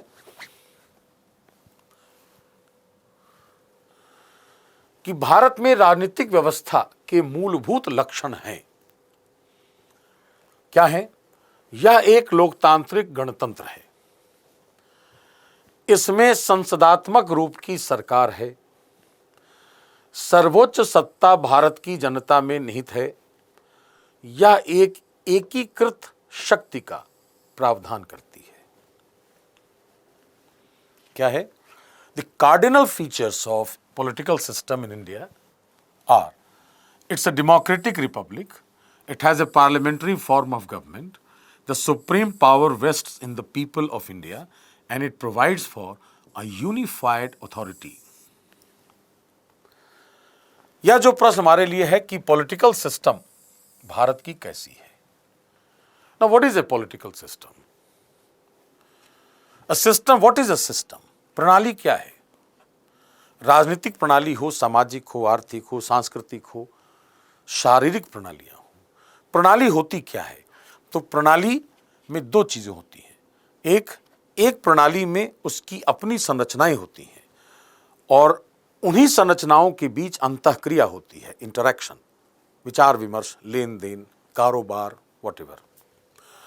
तो कोई भी प्रणाली, उसकी अपनी संरचनाएं होंगी और संरचनाओं के बीच अंतःक्रिया होगी ताकि वह प्रणाली अपने मूल उद्देश्य की प्राप्ति कर सके।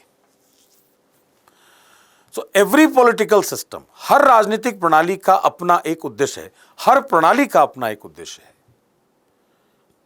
और उसी उद्देश्य की प्राप्ति के लिए वह अपनी संरचनाएं बनाता है और वो उन संरचनाओं में अंतःक्रिया होती है। तो भारत की राजनीतिक प्रणाली कैसी है?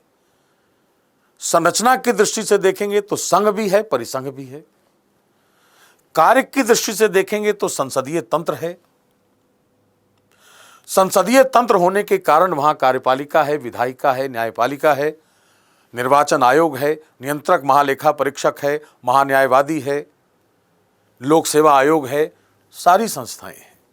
सब आपस में इंटरैक्ट करती हैं, लेकिन सबों का उद्देश्य क्या होगा? वही उद्देश्य है जो हमारे संविधान ने रखा है और वह उद्देश्य क्या है? कल्याणकारी राज्य बनाना, लोकतंत्र की रक्षा करना, समाजवादी गुण लाना।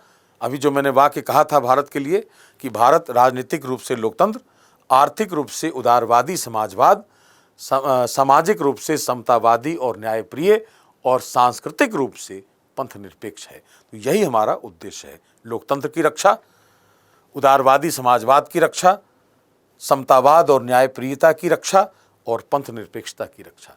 इन्हीं उद्देश्यों की प्राप्ति के लिए हमारी राजनीतिक प्रणाली कार्य करती है और उसकी जो संरचनाएं हैं वो परस्पर अंतःक्रिया करती हैं। अब यह कार्य किसका है? हर व्यक्ति का कार्य है।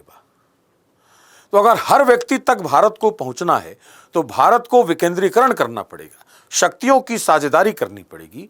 एक जगह शक्तियां संकेंद्रित नहीं हो सकती।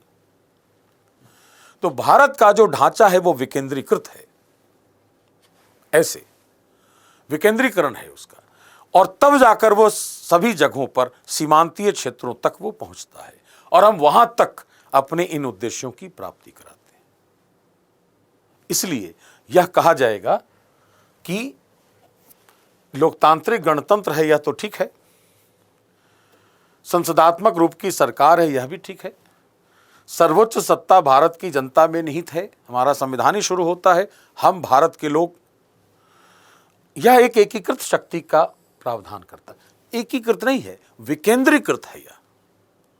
और विकेंद्रीकृत होने के कारण अगर नहीं होता विकेंद्रीकृत तो ये सारे लक्ष्य प्राप्त नहीं होते, या अभी जो मैंने बताए कुछ लक्ष्य आप भारत के, वो लक्ष्य प्राप्त नहीं होते। इसका मतलब है कि statement 1, 2 and 3 in this question are correct. 1, 2 और 3 इसके करेक्ट ऑप्शन है। ऑप्शन तो ठीक है, बात फिर आ रही है घूम फिर कर वही कि हमारा उद्देश्य केवल प्रश्न का उत्तर ढूंढना नहीं है, प्रश्न हमारे डिस्कशन का आधार है।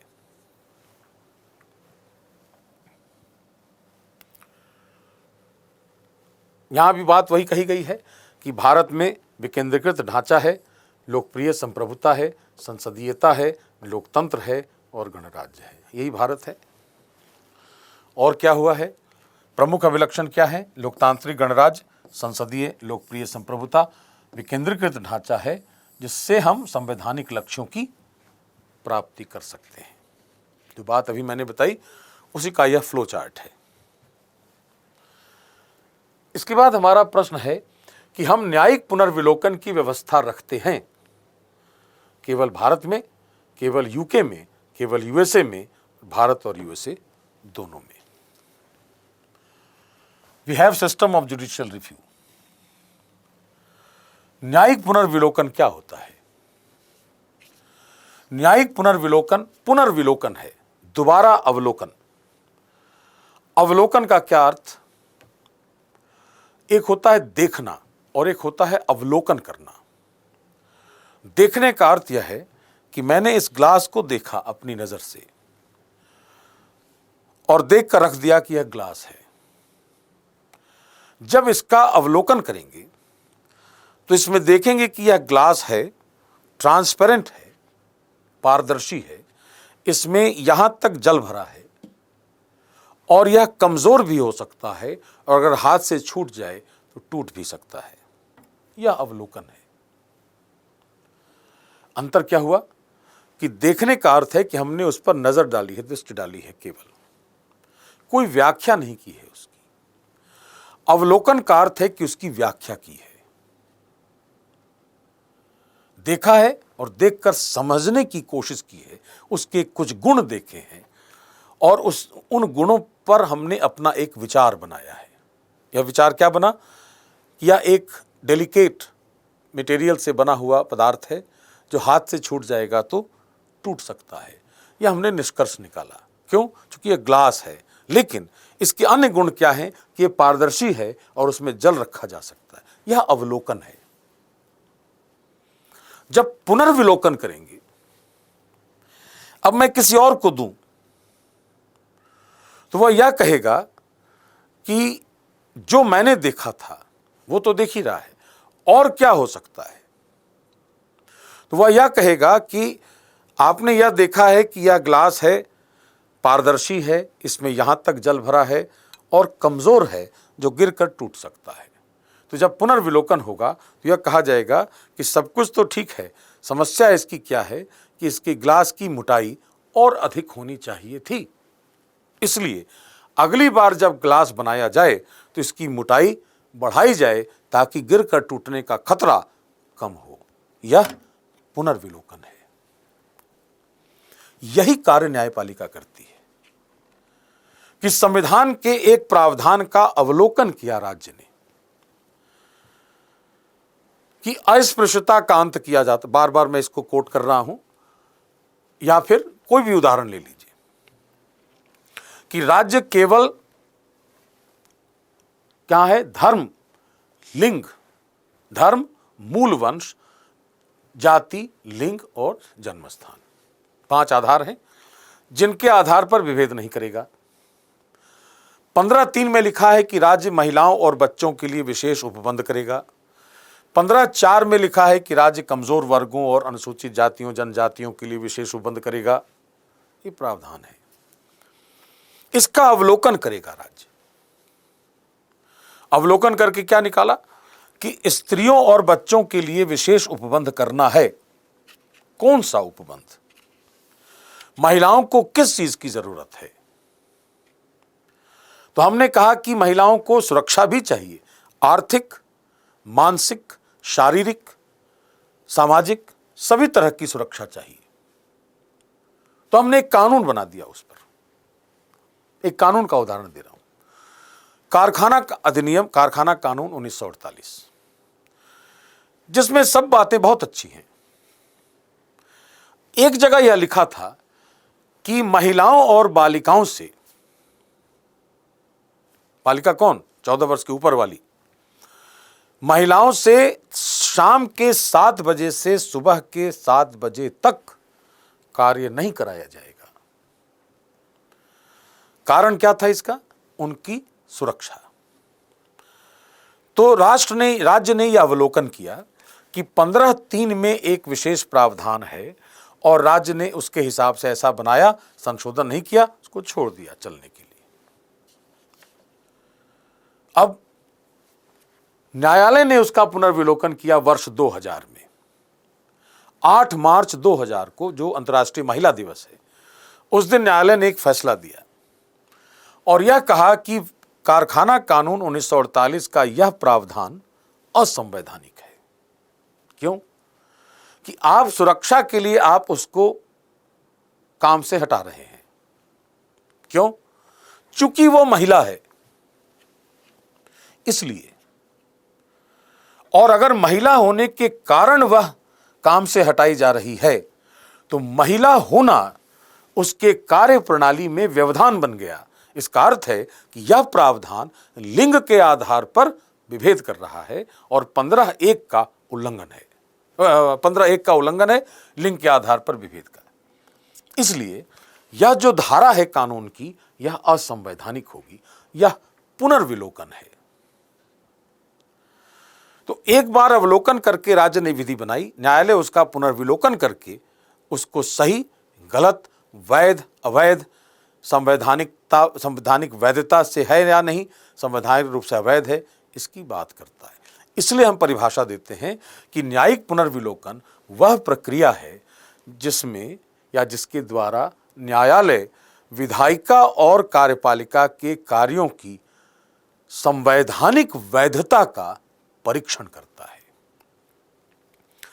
और यह जो संकल्पना है, वह जो कार्य है विधायिका का या कार्यपालिका का, यह संवैधानिक रूप से कितना वैध है, इसका परीक्षण करता है। यही पुनर्विलोकन है। यह पुनर्विलोकन की संकल्पना हमने तथ्य के हिसाब से, अब देखें कि इस पुनर्विलोकन की संकल्पना हमने कहां से प्राप्त की है?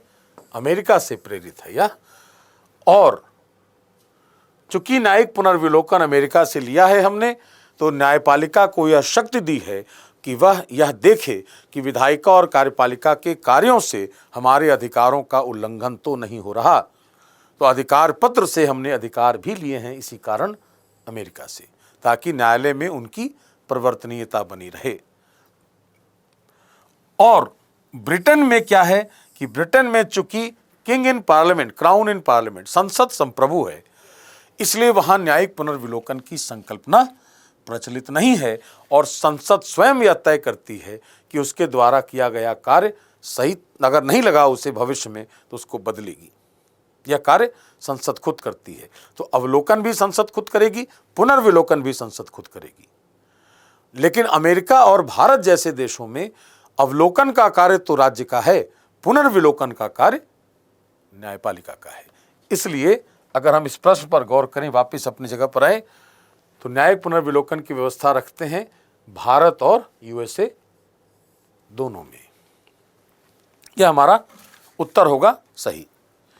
अगला प्रश्न देखें, भारत में राज्यों के गठन के संबंध में निम्नलिखित में से कौन सा कथन सही है? पहला स्टेटमेंट क्या है कि नए राज्यों का गठन प्रवेश, स्थापना या निर्माण की प्रक्रिया द्वारा किया जा सकता है। 3 प्रक्रियाएं हैं। नए राज्य के गठन के बाद अनुसूची 1 तथा 4 में अनुच्छेद 368 के तहत संशोधन अनिवार्य है। नए राज्य के गठन संबंधी विधेयक लोकसभा में प्रस्तुत किया जाएगा। और चौथा है सिक्किम अनुच्छेद 3 के तहत एक निर्मित राज्य है। यहां निर्माण है, यहां निर्मित है। राज्यों के गठन की बात जहां तक आ रही है, तो राज्यों के गठन का उल्लेख कहां है? इसको कहा जाए नए राज्यों का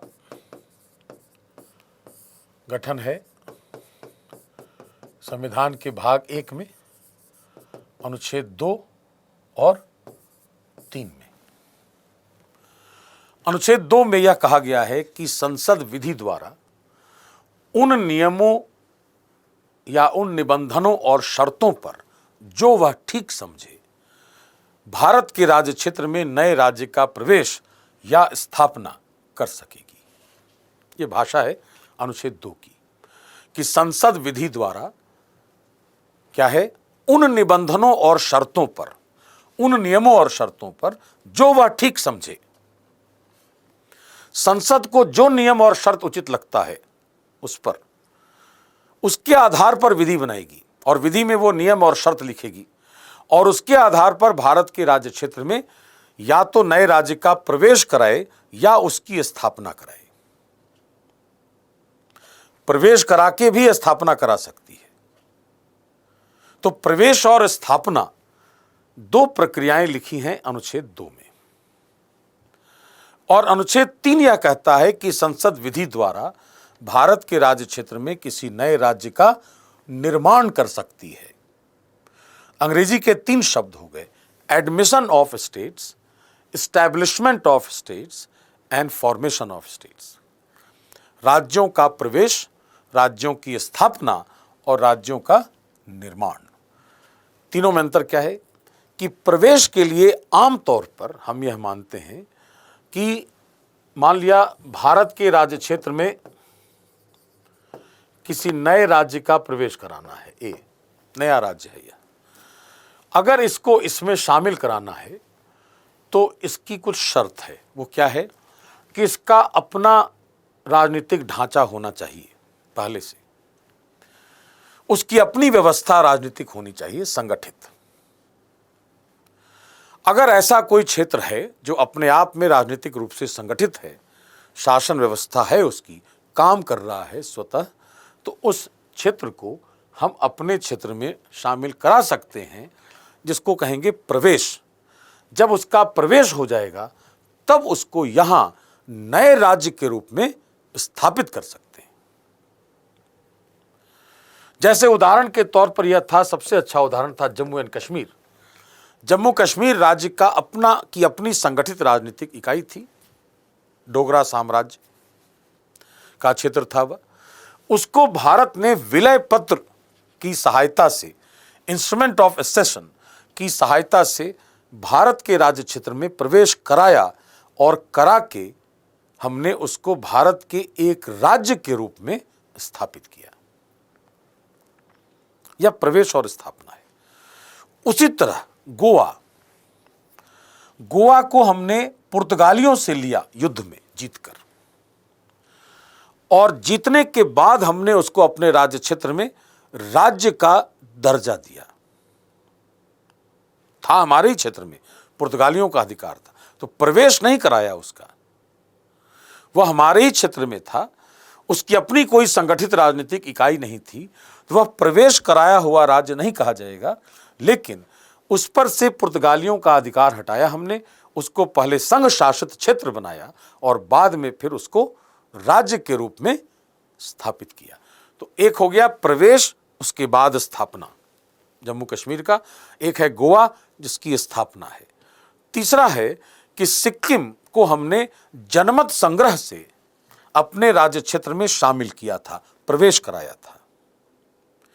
जनमत संग्रह अंतर्राष्ट्रीय विधि के तहत मान्य प्रक्रिया है जिसके द्वारा किसी क्षेत्र का अर्जन किया जा सकता है।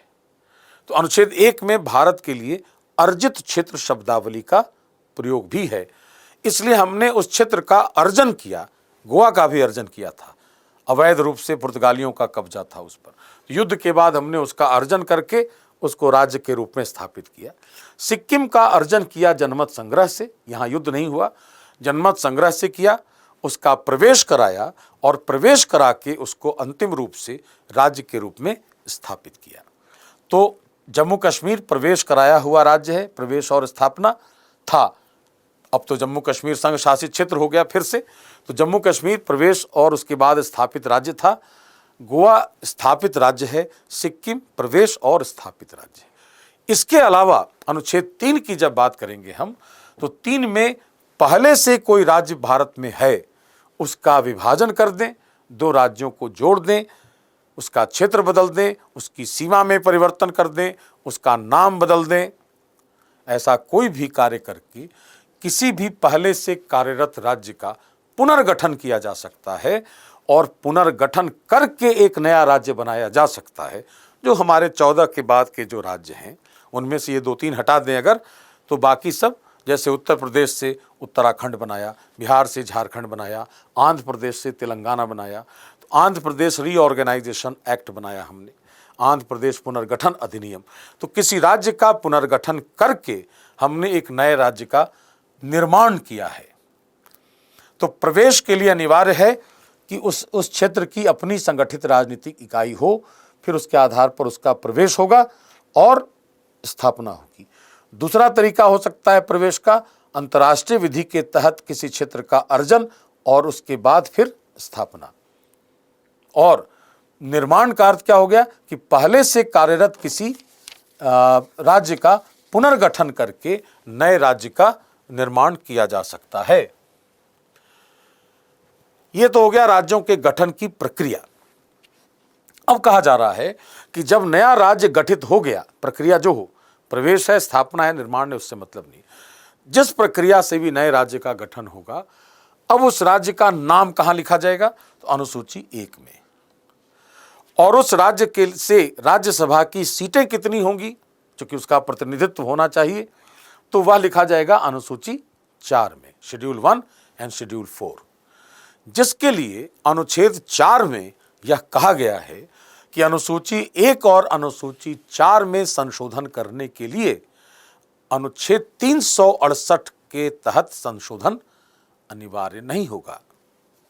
इसका मतलब हुआ कि हालांकि संसद को अनुच्छेद 368 के तहत संशोधन की शक्ति प्राप्त है, लेकिन अनुसूची 1 और 4 में संशोधन करने के लिए उसे अनुच्छेद 368 का प्रयोग करने की आवश्यकता नहीं है। वह एक साधारण विधि बनाएगी और साधारण विधि से ही संशोधन हो जाएगा। जैसे अभी जो उदाहरण लिया कि आंध्र प्रदेश पुनर्गठन अधिनियम बनाया, आंध्र प्रदेश का विभाजन हो गया, तेलंगाना बन गया, और उसी अधिनियम से हमने अनुसूची 1 और अनुसूची 4 में तेलंगाना का नाम भी लिखा क्रमशः और उसकी राज्यसभा की सीटें भी निर्धारित की है। ऐसा क्यों है? चूंकि अगर भाग 1 के ऊपर का शीर्षक पढ़ेंगे तो लिखा है संघ और उसका राज्य क्षेत्र। तो जो राज्य क्षेत्र है भारत का, वह अंतिम रूप से संघ का है। इसलिए यह संघ की शक्ति है कि वह उस राज्य क्षेत्र में कैसे परिवर्तन करती है। तो अनुसूची 1 और 4 में संशोधन करने के लिए 368 के तहत अगर हम जाते तो समस्या क्या हो सकती थी कि 368 के तहत अगर कोई ऐसा मुद्दा है, ऐसा प्रावधान है संविधान में जिसका संबंध राज्यों से है, तो क्या करना होगा? कम से कम आधे राज्यों का समर्थन लेना होगा उस संशोधन से। यह उसकी प्रक्रिया है। इस प्रक्रिया को हमने बाहर कर लिया। क्यों? क्योंकि यह राज्यों की बात नहीं है, यह क्षेत्र संघ का है और संघ ही तय करेगा कि कहां पर क्या परिवर्तन होना चाहिए। इसलिए अनुच्छेद 368 के तहत संशोधन नहीं करना और साधारण विधि से इन दो अनुसूचियों में संशोधन कराने वाला जो प्रावधान है वह भारत को संघ के रूप में स्थापित करता है या भारत के अनिवार्य रूप से संघ होने की पुष्टि करता है।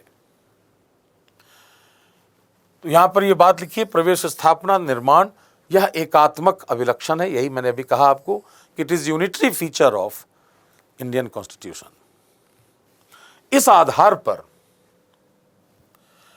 अगर हम प्रश्न की बात करें कि नए राज्यों का गठन प्रवेश, स्थापना या निर्माण की प्रक्रिया द्वारा किया जा सकता है, ये सही है। अनुच्छेद 2 और 3। नए राज्य के गठन के बाद अनुसूची 1 तथा 4 में 368 के तहत संशोधन अनिवार्य है, यह गलत है। अनुच्छेद 4 के तहत यह संशोधन होता है। नए राज्य के गठन संबंधी विधेयक लोकसभा में प्रस्तुत किया जाएगा और सिक्किम अनुच्छेद 3 के तहत एक निर्मित राज्य है। सिक्किम कैसा राज्य है? स्थापित राज्य है। प्रवेश करा के स्थापना, यह कहां है? अनुच्छेद 2 में। यह स्टेटमेंट भी गलत है। इसके बारे में बात करनी है हमें कि राज्य के गठन संबंधी विधेयक को लोकसभा में प्रस्तुत किया जाएगा। अनुच्छेद 3 में ही राज्यों के पुनर्गठन की प्रक्रिया का उल्लेख है। उस प्रक्रिया में लिखा गया है कि ऐसा कोई भी विधेयक जो किसी राज्य के पुनर्गठन के लिए है, पुनर्गठन का मतलब नाम में परिवर्तन, क्षेत्र में परिवर्तन, सीमा में परिवर्तन, कोई भी, उसके लिए जो विधेयक होगा वह विधेयक संसद के किसी भी सदन में लाया जा सकता है।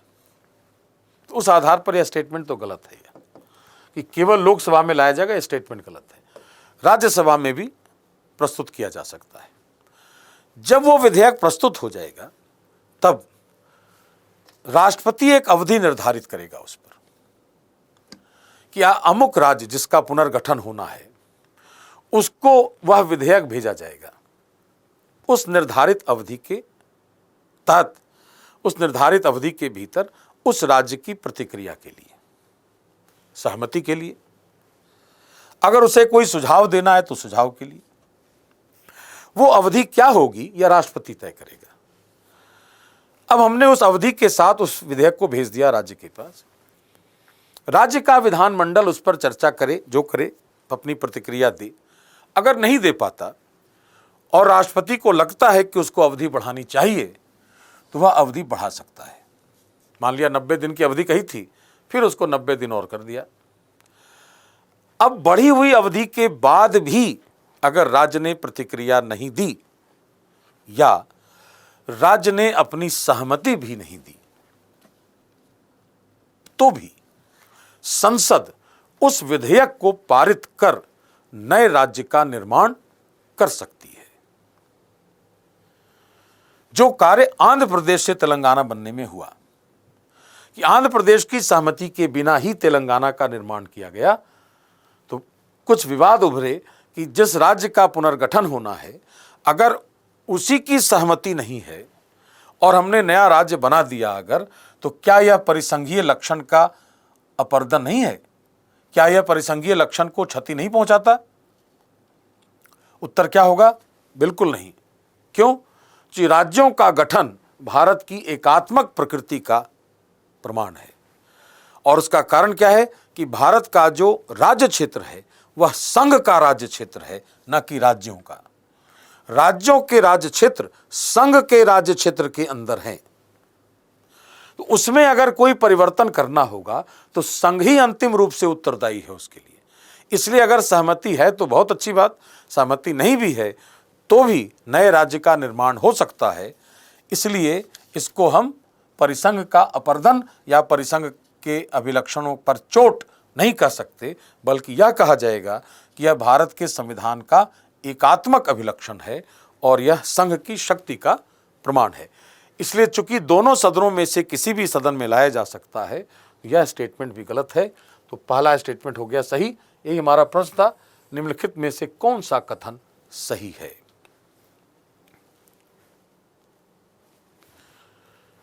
इसके बाद हम यह प्रश्न देखें कि भारत के परिसंघीय ढांचे का स्वरूप इनमें से किस प्रकार का है? संरचनात्मक या स्ट्रक्चरल, कार्यात्मक या फंक्शनल, केंद्रीकृत सेंट्रलाइज्ड, कार्यात्मक एवं केंद्रीकृत, फंक्शनल एंड सेंट्रलाइज्ड। अभी हम लोग बात कर रहे थे परिसंघों पर कि परिसंघ या तो राज्यों द्वारा बनाए जाएंगे, ऐसा परिसंघ है,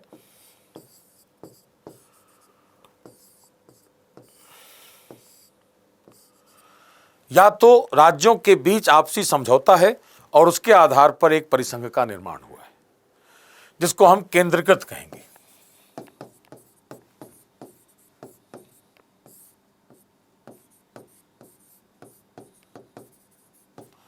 स्ट्रक्चरल फेडरेशन, जैसे अमेरिका है, वहां राज्यों के बीच समझौता और राज्यों ने मिलकर संघ का निर्माण किया है। भारत का जो परिसंघ है उसमें संघ ने राज्यों का निर्माण किया है। अभी भी हमने पढ़ा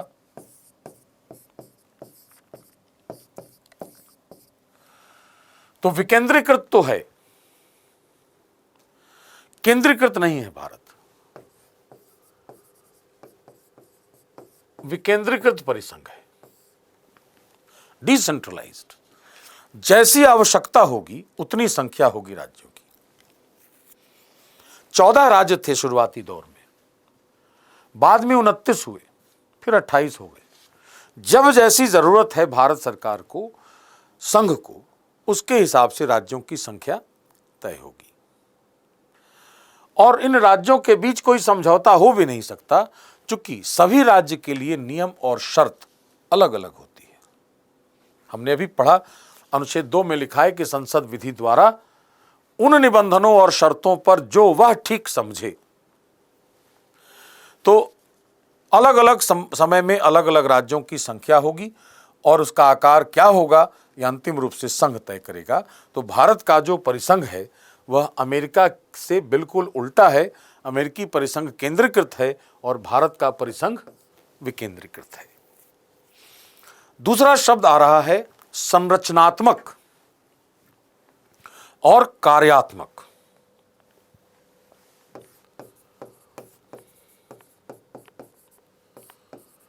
संरचनात्मक परिसंघ ये क्या है? राज्यों में अवशिष्ट एवं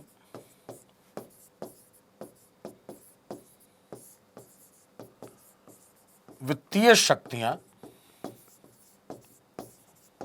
निहित। जो राज्य हैं उनमें अवशिष्ट शक्ति होगी।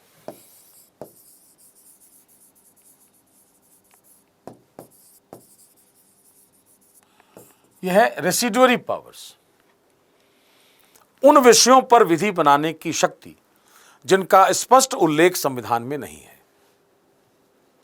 यह अवशिष्ट है।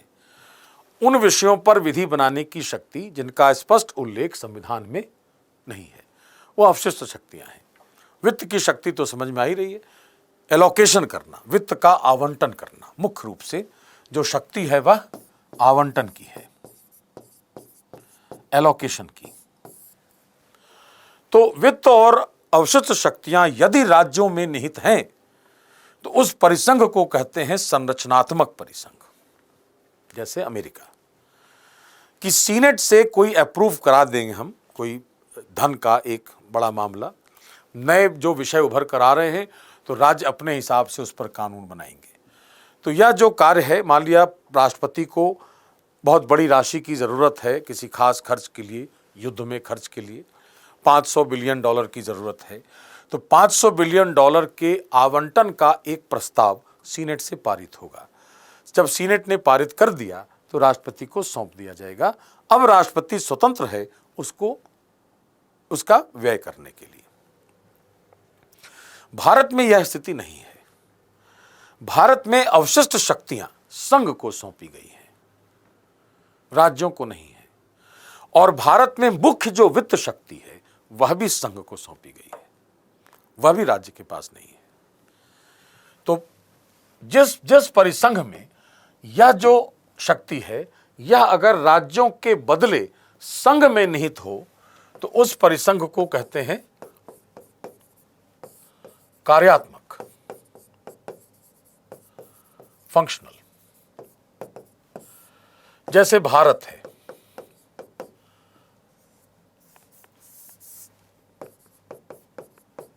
इसमें जो अवशिष्ट शक्ति है वो है अनुच्छेद 248 में कि उन विषयों पर विधि बनाने की शक्ति संसद को होगी, संसद संघ की विधायिका है, उन विषयों पर विधि बनाने की शक्ति संसद को होगी जिनका उल्लेख राज्य सूची या संवर्ती सूची में नहीं है। इसका मतलब जिनका उल्लेख संविधान में नहीं है, तो जो भी नए विषय उभरेंगे वो ऐसे विषय होंगे जिन पर कानून केवल एक संस्था बना सकती है और वह है संसद, जो संघ की विधायिका है। जिससे यह स्पष्ट होता है कि भारत की जो अवशिष्ट शक्तियां हैं वो संघ में निहित है। और दूसरा, अनुच्छेद 109 अगर देखेंगे